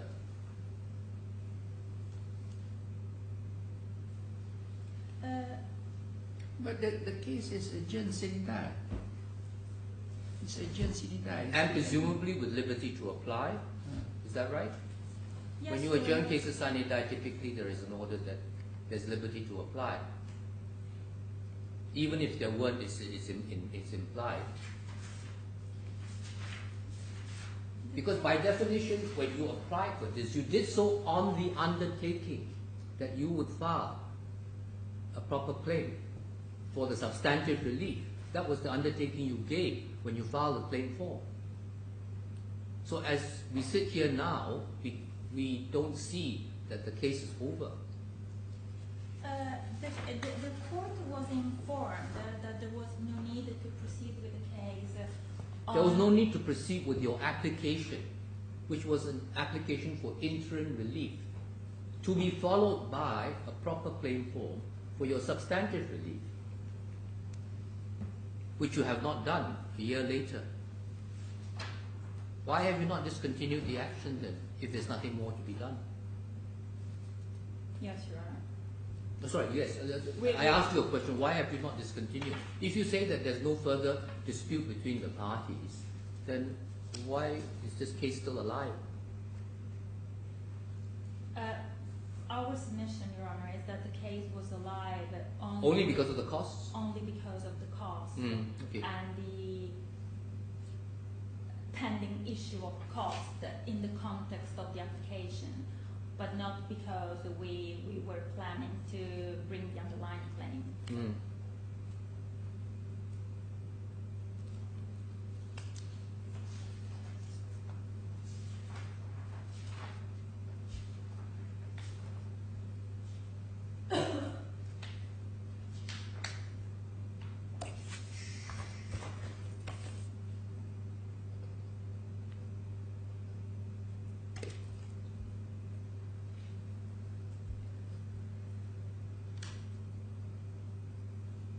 Yes, please carry on.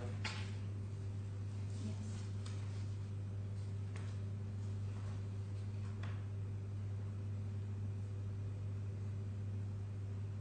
Yes.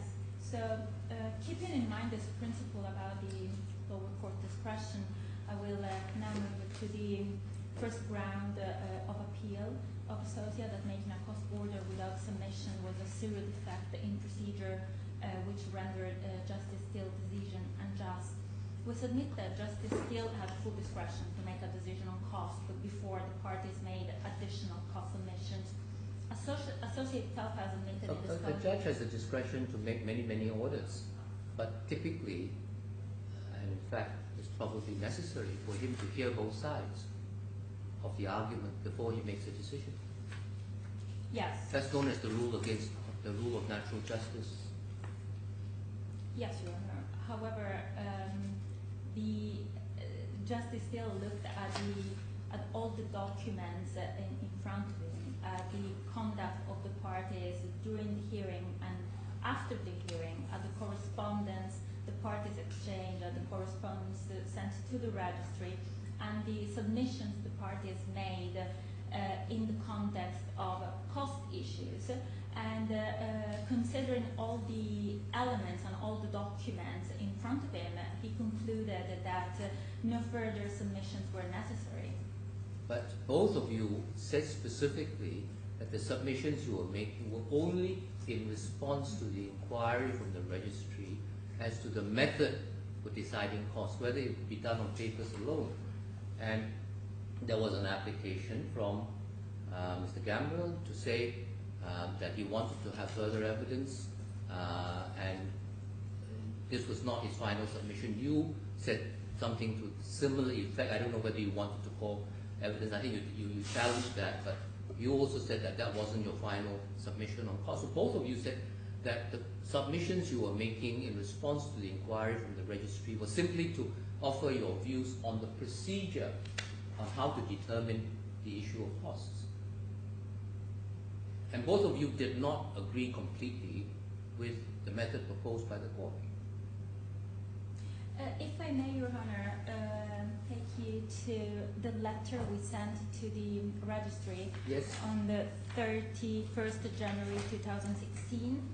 It's page 18 of the appeal bundle, tab 18, page 00346.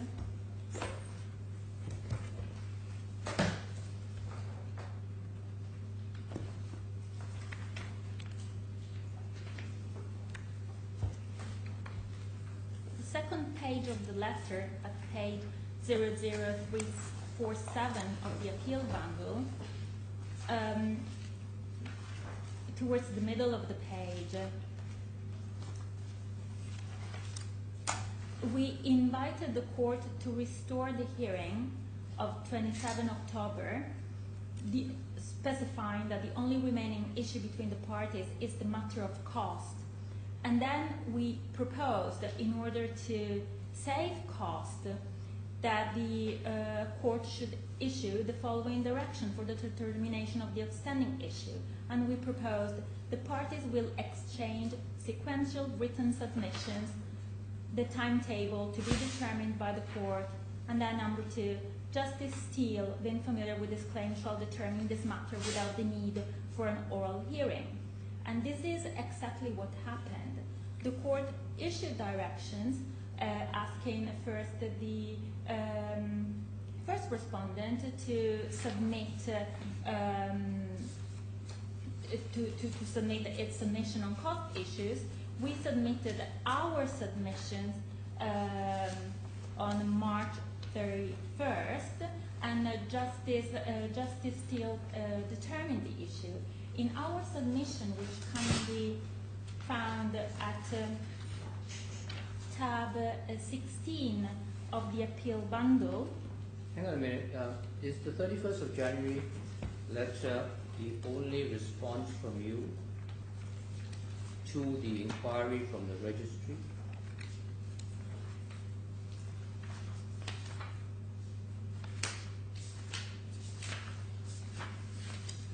In the bundle, I believe it is.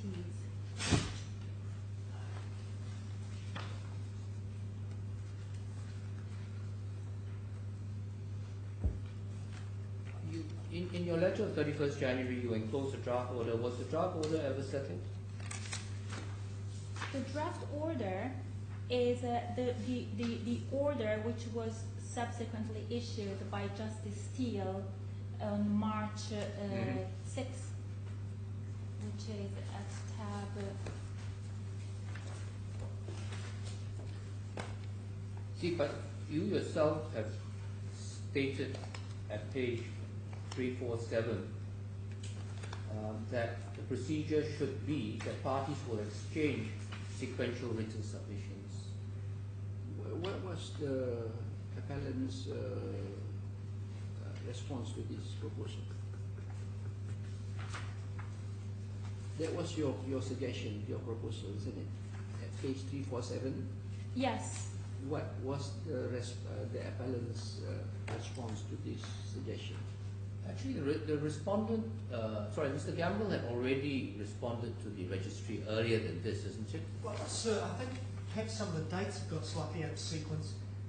That's a letter of 31 January, but the registry, and not the registry's email in respect of the process is 3 March. That's right. And we then had our response of 10 March, and the response... Where's your response of 10th March, please? It's page 311, tab 15. Memorandum of Counsel for the second defendant? In respect to the procedure for determination of costs. 10th March. And then it was followed on at page 323, tab 16, by my friend's memorandum.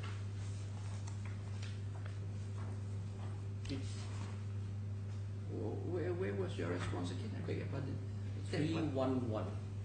Tab 15. 311. Tab 15. Dated 10th of March. So that was in response, though, to the email from the court of 3 March at 3:09.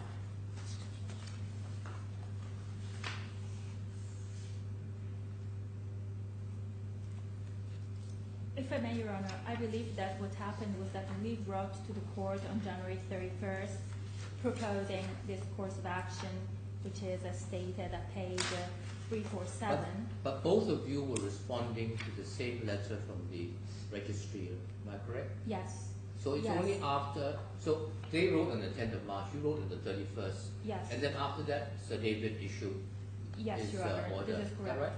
Yes. So our submission is that the parties had an opportunity, although these were submissions regarding procedure on cost issues, to address certain cost issues, and we were not necessarily expecting to have to submit another submissions, but we were reserving our right to make a full submission if Justice Steele was going to consider that to be necessary. And that, I believe, is clear at page 00323, the last sentence. Claimant reserve its right to make a full submission on cost at a later stage if allowed by the court. Oh, sorry, this is yours, is it? 323 is your submission? Yes, Your Honor. And what page are you referring us to? It's page 00323, the first page, Yeah. and it's the last sentence of that paragraph 1.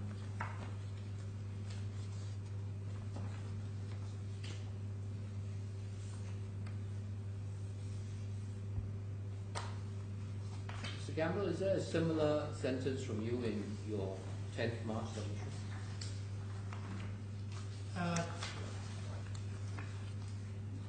I'm looking at the end of it, and you are talking about further evidence. Did you respond directly to the question of if no further evidence was going to be allowed? But Miss Montalbono, Yes. your last paragraph 16, the same tab starts at 323, but at 325 you Yes. said something else. No need to submit new post having evidence to determine the issue of cost. Yeah, she's objecting to the new Yes. evidence. Because But you reserve the right to make submissions, Yeah. although you're objecting to new evidence. Is that yes, what you're yes, saying? Your Honor. Okay. We were just requesting to have the opportunity to make cost submissions, but based on the record already before Justice Steele, and we Yes. were objecting to opposing counsel's suggestion to actually submit new evidence. Yes.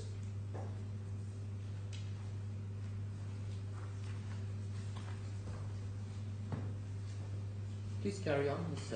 Montalbono. Yes. If I may, Your Honor, I will go briefly through the 4 factors that Justice Steele considered in his order, which were the basis for his conclusion that Associa had acted unreasonably. And this can be found at tab 4 of your program.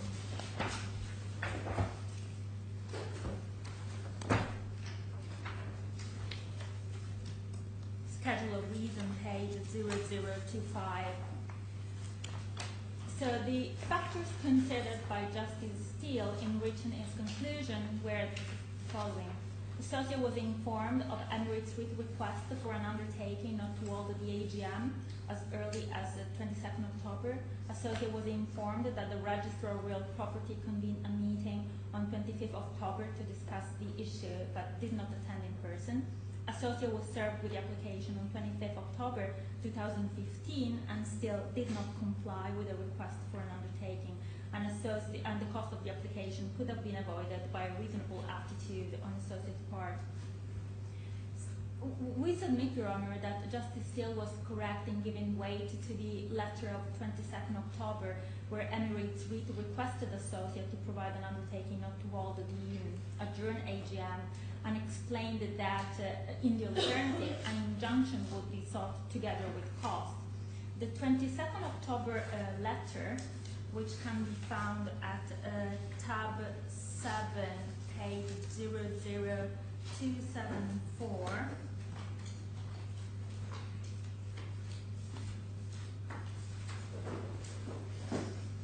clearly stated that Associa was in breach of Article 65, subsection 2 of the BIFC Strata Title Sorry, Law. which page again in the bundle? It's page 00274 Of the large numbering. of the large numbers, yes. 274, did you say? 274, yes, Your Honor.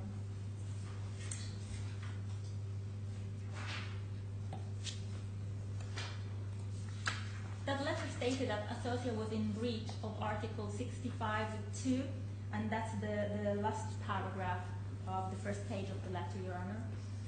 For failure to properly take into account the valid instructions of the residential body corporate and its office bearers and the residential committee. The letter also clarified that Associa was in violation of the residential strata management statement for failure to follow the directions of the committee, failure to include Emirates REIT's nominee from the list of candidates to be voted at the AGM, and a failure to consult with the committee or the office bearers in relation to the agenda for the AGM. In addition, to counter associate argument that it was not clear from this letter that the claim lay against the body corporate, the residential body corporate, we submitted that Associa was aware that at the time the interests of Emirates REIT and the body corporate were aligned, and that the body corporate concern was that Associa had overstepped its authority as the authority of calling the AGM and setting the agenda for the AGM, as the authority of the manager is delegated by the body corporate and the management committee pursuant to the law, and that's Article 60, in fact 65, subsection 2 of the Strata Law. We also submit that the record before Justice Steele included the minutes of the, as we have just seen, the minutes of the meeting of the management committee on the 4th of October 2015, in which the management committee resolved that associate notice of the AGM was invalid, and in fact instructed Associa to withdraw the notice. And the record before Justice Steele also included, as we've also previously seen, the letter sent on 18 October to Associa by the body corporate demanding that the AGM notice be withdrawn and the AGM be cancelled. And the record also included, as we've also previously seen, the witness statement of Mr. Wall, who gave evidence that it was Associa and not the body corporate who refused to include Emirates REIT's nominees on the committee election ballot circulated with the meeting notice for the AGM. Therefore, Your Honour, our submission is that Justice Steele, looking at these letters, concluded that this letter should have been given sufficient weight because it informed Associa that if it was not provided the requested undertaking, Emirates REIT was going to proceed, in fact, with an injunction application and seek the cost of the injunction. The second factor considered by Justice Steele was that Associa was informed by the Registrar of Real Properties of a meeting on 15 October to discuss this specific issue, but did not attend in person. Associa contends that the judge was wrong to find that Associa had refused to attend the 25th October meeting, and there was no evidence before the court as to whether Associa was in attendance or not. With the registrar? The meeting with the registrar? The meeting with the registrar on 25th October. And I'm referring to Associa Skeleton Argument, tab 3, page 17,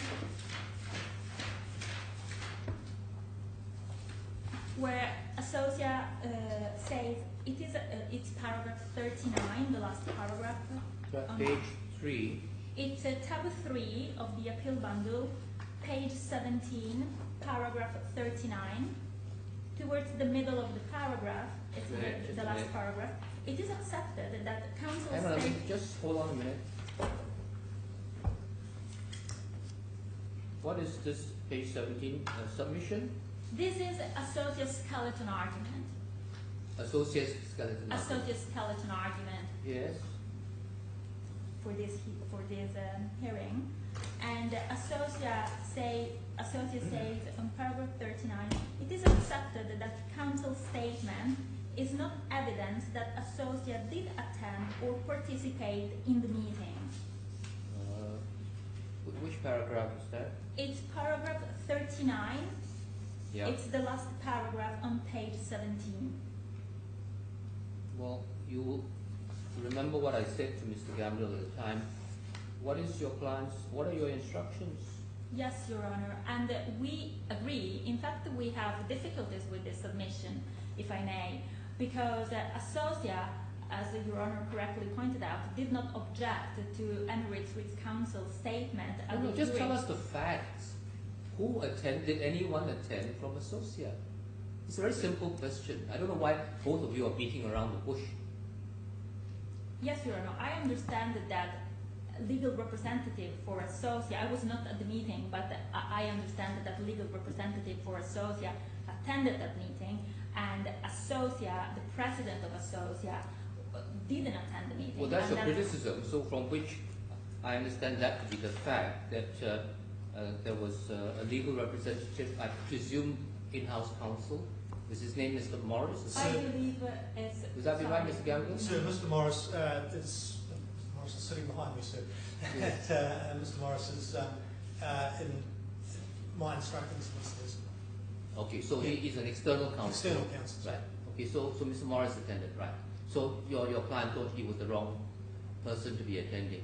Yes, Your Honor. In our submission, he was the wrong person to be attending because Associate's president had been directly involved in all the discussion regarding these specific issues for months, and our submission was that Justice Steele was correct in drawing the inference that this was not cooperative approach to send external counsel when a meeting it was convened specifically for the purpose of resolving a commercial matter. And can you enlighten us as to whether or not this meeting was as a result of a formal application by your clients to the registrar to exercise his statutory powers under Section 19 of the relevant law? I believe, Your Honor, there is no evidence as to that. I think there was... This is a matter of record. Did Yes. your clients apply to the registrar saying, I refer you to Section 90 of the Act, and would you please make a decision? Your Honor, I'm not absolutely certain, but I believe there was no formal application in this Then case. how did the registrar come to summon you, I both of you, understand out that- of the blue? I understand that there were a lot of discussions with the registrars and meeting and emails going back and forth. I haven't seen a specific formal application, but I'm not sure if there was one. I believe there was not, in fact. So we do not know how the registrar initiated his action. There were several meetings and discussions with the registrar. With the registrar. Yes, at the time. I'm not aware of a formal I application. think we want to know who participated in the discussion. You do not know the evidence. Well, at least both parties were represented at the meeting with the registrar.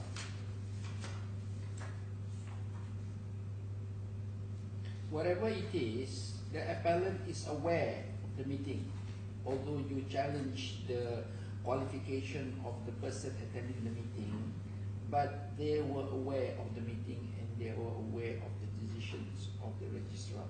Indeed, Your Honor, they were aware of the meeting. In fact, they sent their legal representative to participate, and our submission is that that was not cooperative approach in order to resolve a matter which had been discussed for several weeks, and the person who probably had all the knowledge and the authority to make a decision didn't attend.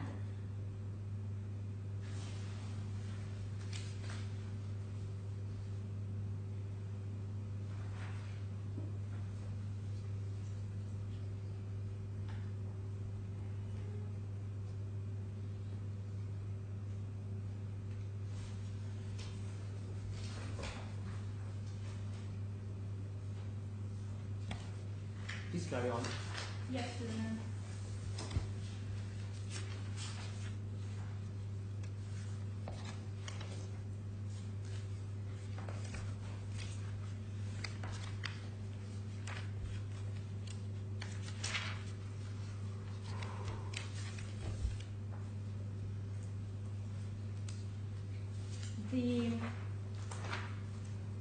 The third factor considered by Justice Steele was that Associa was served with the application on 25th October, and still Associa didn't comply with the request for an undertaking.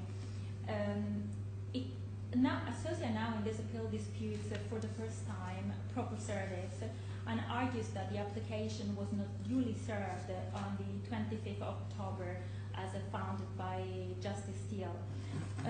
Our submission is that the court shouldn't consider associate argument regarding service, as this is a novel issue before the court which was not raised. He hasn't pursued it today, Yes. so perhaps So if you might not need to address that.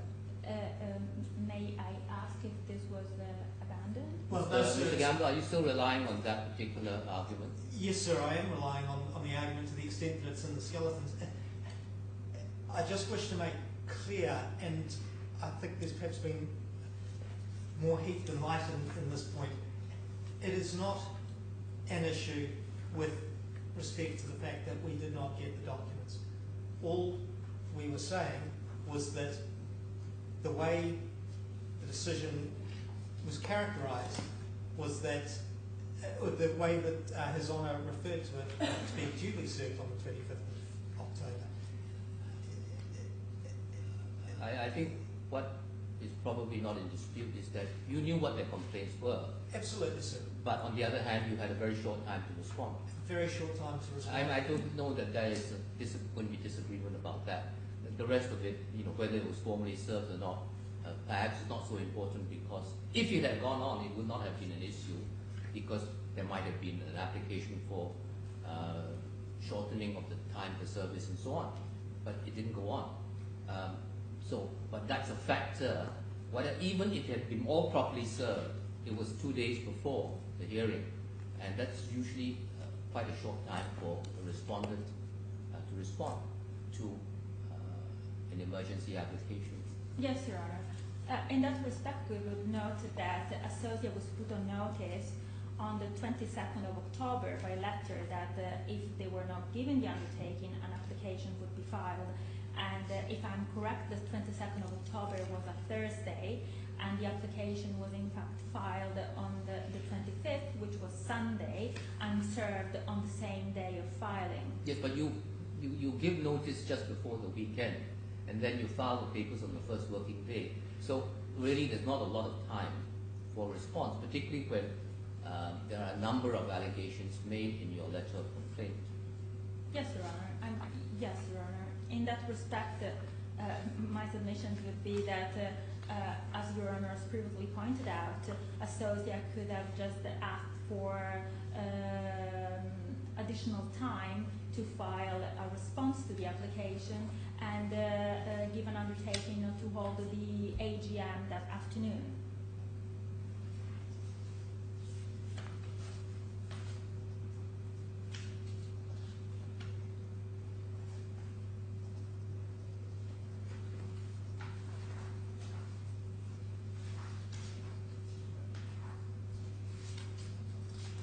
Carry on.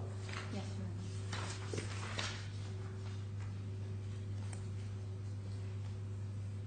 The fourth element considered by Justice Steele was that the cost of the application could and should have been avoided through reasonable and appropriate attitude on Associate's part. In finding that Associate's conduct was reasonable, Justice Steele considered the evidence before him. The record included evidence that Associate attempted to usurp the power of the Secretary of the Body Corporate to call the AGM. It's attempted to usurp the power of the Management Committee to set the agenda for the AGM. It's attempted to control the AGM, control the agenda for the AGM, and its attempt to manipulate the agenda for the AGM in a way that we submit was prejudicial to the interest of the unit owners and Emirates REIT as one of the unit owners. The evidence before Justice Steele also included correspondence from the Body Corporate directing Associates to rescind the notice of the AGM and cancel the AGM, and the witness statement of Mr. Waugh with all these exhibits, and the record before Justice Steele also included the letter we have just seen on. But Ms. Bonvalbano, I did ask this of Mr. Gamble, but you are the person who has to deal with this. You challenged that notice on various grounds, but the first ground you challenged them on is that it was unconstitutional on the basis that some particular law required a meeting to be convened by the secretary. Yes, Your Honor. And we've now gathered from the evidence that Associa was not the secretary, and I've just been looking at the document, the actual notice that went out, and maybe we can look at it together. And I think from memory it said something to the effect that it was Associa on behalf of the body corporate. But if that did not constitute a legal notice because it wasn't signed by the secretary and it wasn't approved by the management committee, then it's an invalid notice. If it's an invalid notice, it's an illegal AGM. If it's an illegal AGM, it has no effect. So why did your clients have to get so excited about going to court for an injunction to stop something which would have had no legal effect? Your clients would simply have gone to court and asked for a declaration that that entire meeting was invalid. Not only that, your clients could have gone to the meeting, and presumably with the number of people there, your clients would have stood up at the meeting and said this meeting is illegal, and here is it's a very basic reason why, because the wrong person has convened it, and the management committee is not responsible for the agenda, and all of that would have been taken care of at the meeting itself. I mean, these are all alternative things that your clients could have done. I have said to Mr. Gamble, there are things that his client could have done. These are things that your clients could have done. Yes, Your Honor. I think that the concern was also that the notice of the agenda was set by Associa without consultation with the body corporate, and therefore there was a concern that certain unit owners were going to vote by proxy, and then there certain resolutions which were going to be passed, which then had to be annulled. No, but you annul the whole meeting. You don't annul the resolutions one by one. If the items on the agenda are there because they are part of the statutory items that need to be dealt with at an AGM, if the AGM is illegal, everything else is illegal about the AGM. So you don't need to stop the AGM taking place. You just need to point out that it's illegal. You can stand up at the AGM and say this is an illegally convened AGM, and then you can go to court and declare everything that took place null and void. You still have to go to court, but at least you go and get it resolved definitively, instead of having this intermediate step to try and stop them holding an AGM, and then you have to argue about the validity of the AGM, while you are in limbo, transitioning from Part 8 to Part 7, because you have to file two legal proceedings. Yes, Your Honor. That's correct. That was supposed to be the underlying claim, which was not filed, which was going to be and you see, in all of this material before the court, you've actually, I think the court is not being given all of the legal background as well as the factual background necessary for it to come to a view as to who acted correctly or reasonably in all of the circumstances, because you don't give us the legal requirements of what a proper AGM should be. We do not know what is the procedure required by law for the nomination of members for election to the committee. I've been trying to find in the documents relating to the purported AGM how the procedure for election was to take place. All I see is a ballot paper. I think your clients complained that when they saw this, the two people they wanted on were not named. I understand their concern, but again, what is there to stop your clients from going to the meeting, leaving aside the question of whether it's a legal meeting or not, and simply saying, we nominate so and so? I don't know what the rules say. Do the rules say that the management committee has any power to veto a nomination? You haven't explained that to us. So it's very hard for the court to assess whether or not the legal position that you took and the legal strategy adopted was, in all the circumstances, the most appropriate course.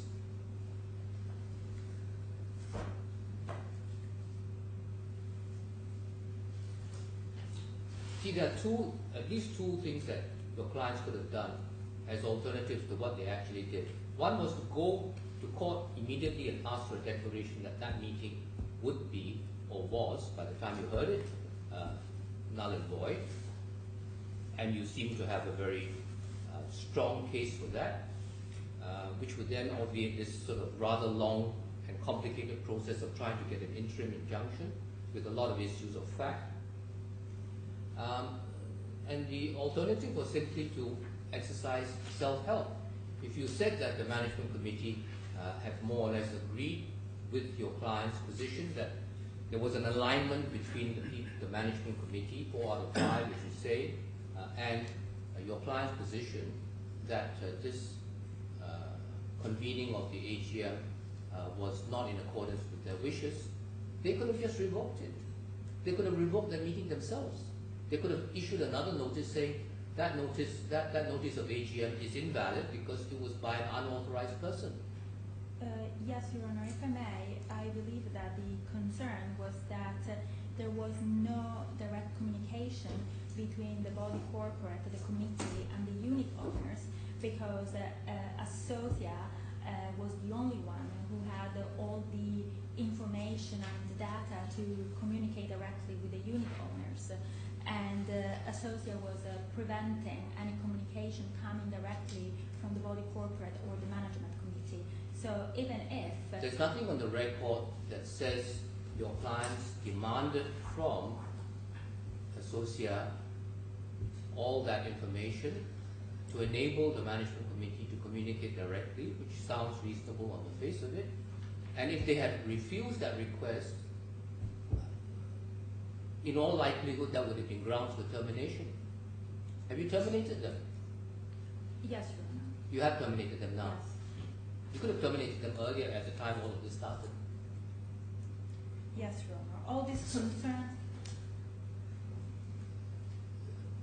Let Mr. Montalbano finish. I'll give you a short time to reply. Yes, Ms. Montalbano.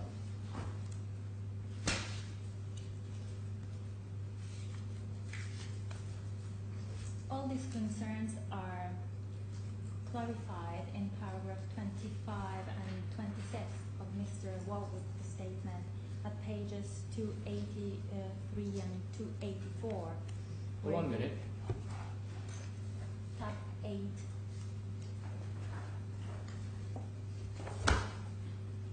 Tab 8, paragraph... Yes, 283, did you say?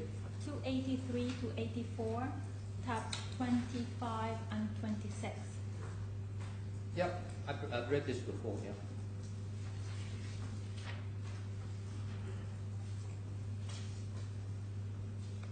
So in our submission, the body... I mean, it's hard to understand that the body corporate would not have the registered addresses of every member of the body corporate. Surely when they buy the unit, that information is automatically captured in the records of the body corporate. I mean, that is a fact that is narrated, but I'm not quite sure how that arose.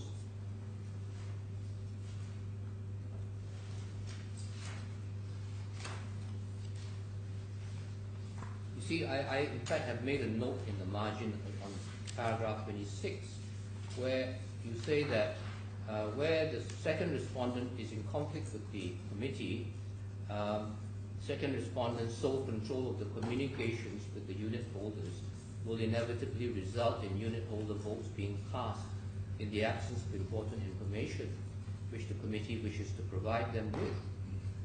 I mean, your clients, for example, could have issued a direction to Associa to say, well, you are entrusted with communication with the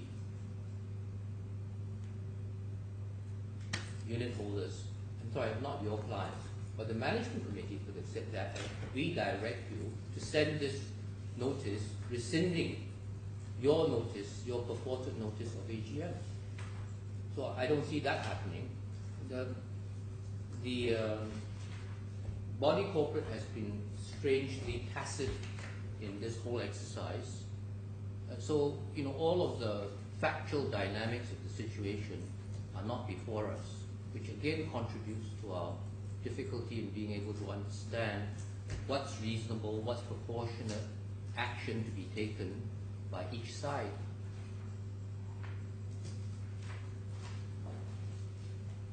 Yes, Your Honor.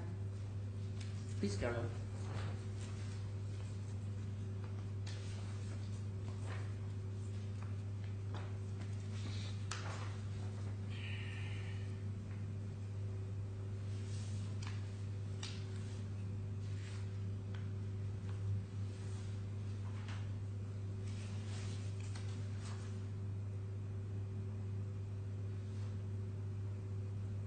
Yes, Your Honor, if I may, I would like to note that associate reliance on Justice Giles' decision in CFI 027/2015, which was a case commenced in this case by the retail body corporate against Associa to support its appeal against the cost order is contrary to the appellant's case.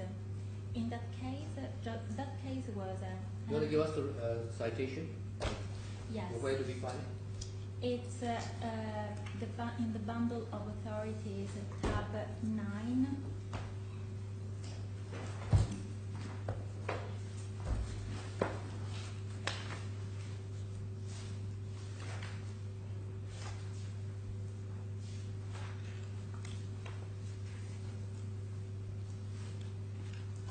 In that case, This is a different body corporate, this is a different body corporate. This but is it's the same development. This is the same development, the Index Tower building, but this case was commenced by the retail body corporate, and there was a Part 8 claim was an case for specific performance for an order ordering Associa to return certain body corporate property to the body corporate.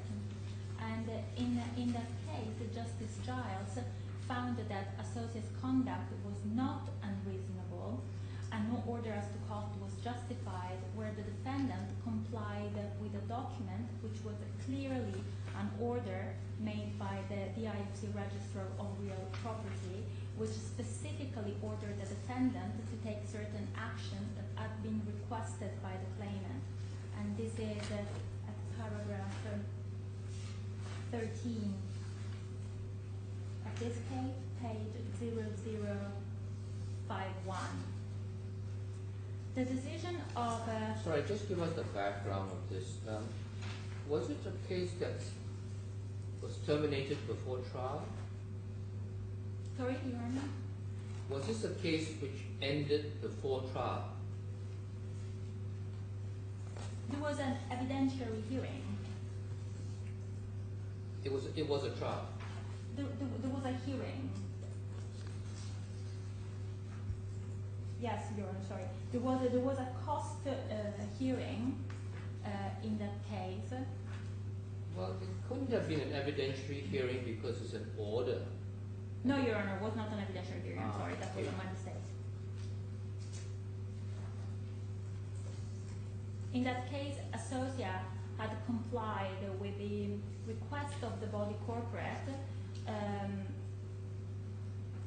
Certain requests a few weeks before the hearing, and certain requests the body corporate was able to obtain what it had previously sought in his claim from Associa, and the Registrar of Real Property had issued an order a few weeks prior to the hearing, and after that order, despite previous requests from the retail body corporate to comply, Associa started complying after an order which was a specific order from the Registrar of Real Property. And the decision of Justice Giles hinged on the finality of that order. And Justice Giles noted that it could be said that the defendant acted unreasonably and this is, sorry, at page 51, if there were no more than that, having initially refused to return that property and defended the proceeding, the defendant belatedly did what the management agreement said it should do. It could readily enough to be said that the defendant had acted unreasonably. In contrast, we submit, Your Honor, that in the matter before the court, as per the appellant's skeleton argument, the email received from the Registrar of Real Property on the morning of the 22nd October during the hearing, postponing the AGM, was interim and should not be taken as determinative. Therefore, if we submit that if we apply the reasoning of Justice Giles in providing the undertaking not to hold the AGM, the appellant in this case was not complying with a specific order of the Registrar of Real Property, but was belatedly complying with the claimant's original request, which was in fact sent by letter to Associa on the 22nd of October. And the undertaking was submitted given by the appellant at exactly the same outcome 5 days later as the undertaking previously requested on 22nd October. That was the postponement of the AGM. Sorry, why is this case not supportive of the defendant's, of the appellant's position? This is not supportive of the appellant's position because in that case it was clear that the defendant was complying with an order issued under the DIFC strata law of the registrar, while in this case the associate itself in its skeleton argument says that this was an interim order and not a final order. So we submit that this was not a final, the email the registrar sent on October 27 postponing the AGM was not a final order pursuant to the DIFC strata law, and therefore the reasoning of Justice Giles in CFR 027 would not be applicable in this case. But shouldn't we give more credit to the appellant for respecting the direction of the registrar, even though it was not a formal order pursuant to section 98, I think it is, of the relevant law? Yes, Your Honor, but even in... As soon as they saw that, okay, it may not have been causative because we have no evidence, but the fact of the matter is you go to court, there is this letter from the registrar, and then they give the undertaking. So is that unreasonable? In the case that we have been looking at, the retail body corporate of Index Tower, there was actual significant delay on the part of the associate in complying with the request to return the relevant property, and the judge still found that it was appropriate not to make any order for costs, because at the end of the day, when there was a direction, a legally binding direction from the registrar, they had complied. Even then, not immediately. So he was quite generous in the circumstances. I mean, all these cases are fact specific, okay? It doesn't necessarily apply, but I'm just struggling a bit to understand how this case does not assist the appellant. It may not be exactly something that he can rely on to say, look at this case, therefore we should be treated the same way, but it does point to an overall assessment of what is reasonable and what is not reasonable in the circumstances of each case. Yes, Your Honor. I believe that at paragraph 16 of this case, page 0052, Justice Giles said, when the handing over of the body corporate property whereby the proceedings became redundant was the result of the outside force of the registrar's order. Which paragraph? It's Oh, paragraph- 16, right. It's paragraph 16, and so in that case, the proceedings became redundant because of an outside force of the registrar's order.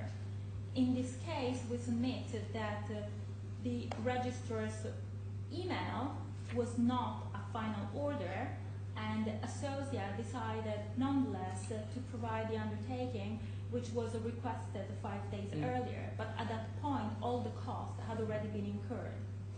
But at the time that this happened, that the registrar in this case made the order, there had already been costs incurred as well.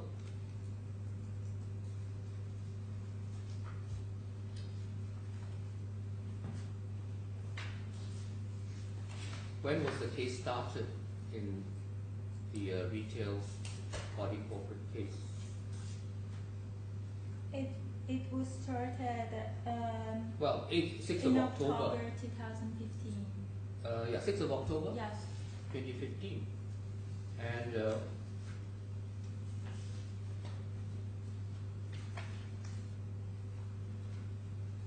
it's only on the 9th of November 2015, after you started the case, that the registrar issued his Section 98 order.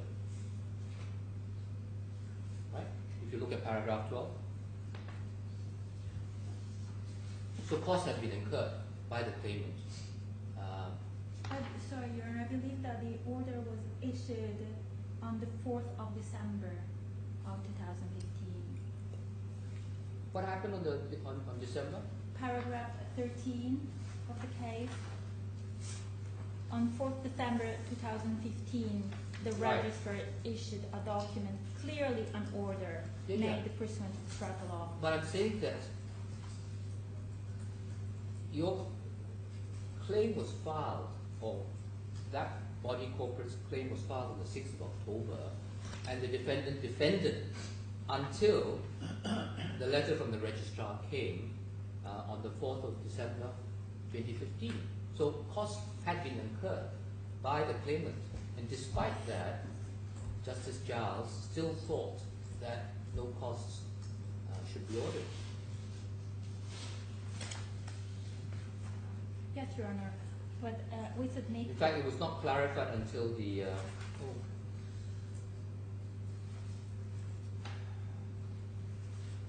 there's a slight contradiction in the dates. Eventually, on 4th of December 2015, the registrar issued a document which was clearly an order under the Strata Title Law. Yeah. Yeah. So Yes, it was Your Honor. after that, then they submitted it. When Yes, did Your they hand over the property? Mid-January 2016, right? They started handed over after the order, and then About 5 days I after the understand, order, yes, it- it was a rolling process. Not Yeah. everything was submitted. at the That's same what time. the judge said. It wasn't with alacrity. They did not immediately comply, even when they realized that it was a formal order under Section 98. Yes, Your Honor. However, we submitted that in that case, Justice Giles looked at the documents and the evidence and the conduct of the parties and decided that no, the order was going to be the order as to cost. In this case, Justice Steele, a very experienced judge, similarly looked at the evidence, at the correspondence, at the conduct of the parties, and nonetheless concluded that a cost order should be awarded to Emirates REIT, and we submit that the lower court has the broad discretion to issue a cost order, and deference should be given to Justice Steele's decision.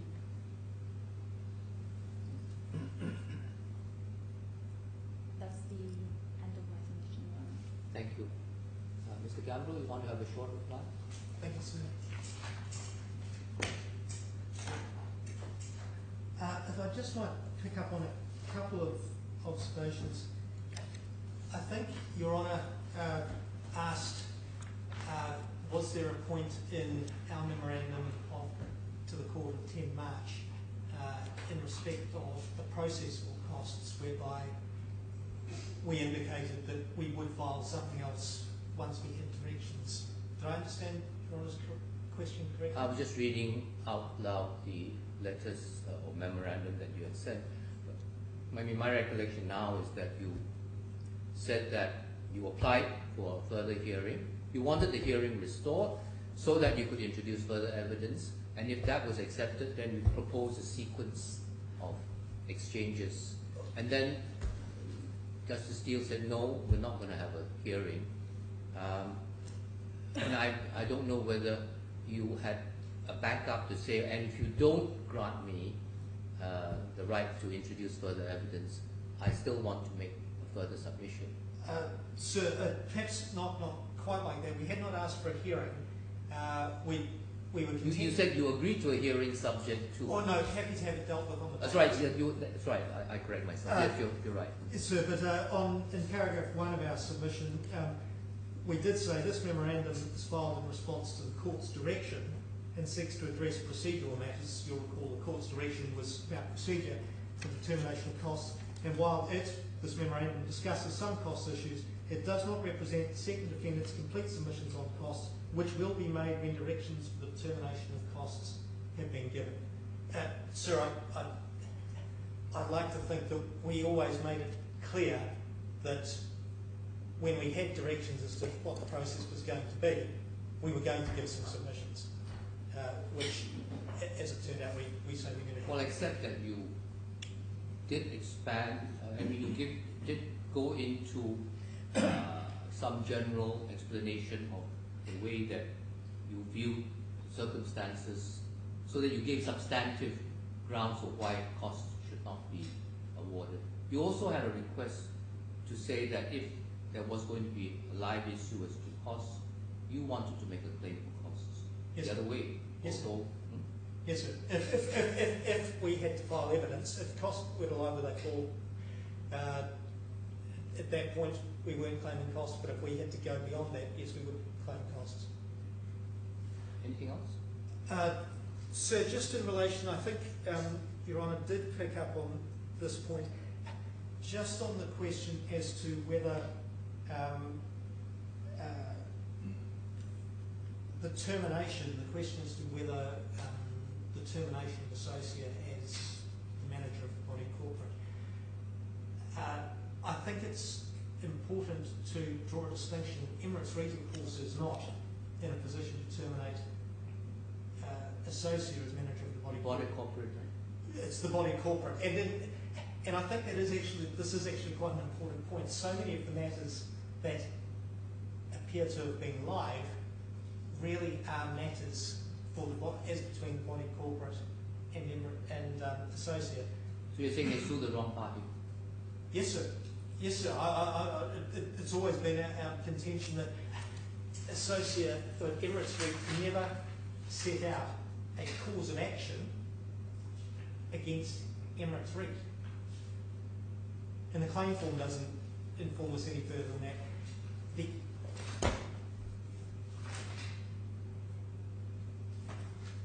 The only, perhaps the only point is that, and so all those issues that are complained of are ultimately matters between the body corporate, or if there were individuals on the management committee who had issues with it, they no doubt could have brought those claims in their capacity or asserting their capacity as members of the management committee, but it didn't happen. Are you saying that if Emirates REIT had issued its claim form against the body corporate, then there would have been a consent judgment, there would have been no fight? And the body corporate would have happily agreed that Mina's notice of AGM was invalid? Well, sir, we don't know what would have happened. But I mean, that's on the face of what we've been told, which is that the interests of the body corporate are aligned with that of Emirates REIT. Procedurally, that would have been an acceptable alternative, probably more efficient. Assuming the interests of Emirates REIT in the body corporate. Well, we're taking it on the basis of the evidence that has been shown, which your client hasn't contradicted because your client has not filed any evidence. No, sir, and nor has, in my submission, had the opportunity to file evidence. The key point is that if evidence of what happened subsequently had been allowed, we might well have had a different. It could well be that there was evidence challenging the extent of the alignment, and but That's not where you want to go, isn't it? I mean, I'm saying that on what the claimants, now the respondents, say,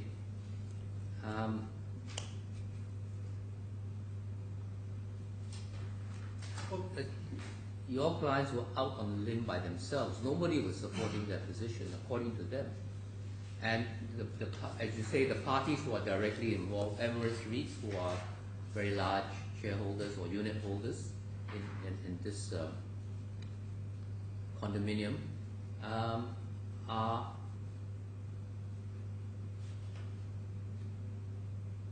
in agreement with the management committee, or at least 80% of them, that what your clients did was improper. So they could have had effectively, I mean, either self-help or a consent order instead of commencing it against a party which ostensibly was, this is not their term obviously, but basically it is an agent who has gone rogue in their eyes, and you've hijacked the process. So that is relatively easy to deal with by cutting the ground underneath your feet. I mean, you are kind of heading towards that argument that if there's been a wrong committed, then you could have done this in a much easier way. well, sir, I think also though the question, and again we come back to the question of evidence, the extent to which there was alignment. There is no evidence in respect. But are you challenging that there was alignment? Well, sir, I'm simply making the point. It's a assertion. I mean, what we know is that they were passive, They were passive. right? So they're not contesting the claim. So in that sense, they are already in it. But they could have, of course, done more. The body corporate could have filed their own witness statement to say we agree with everything, and that would have consolidated and reinforced their case. Sir, I think perhaps the point I'm driving at is that the relationship was Emirates REIT.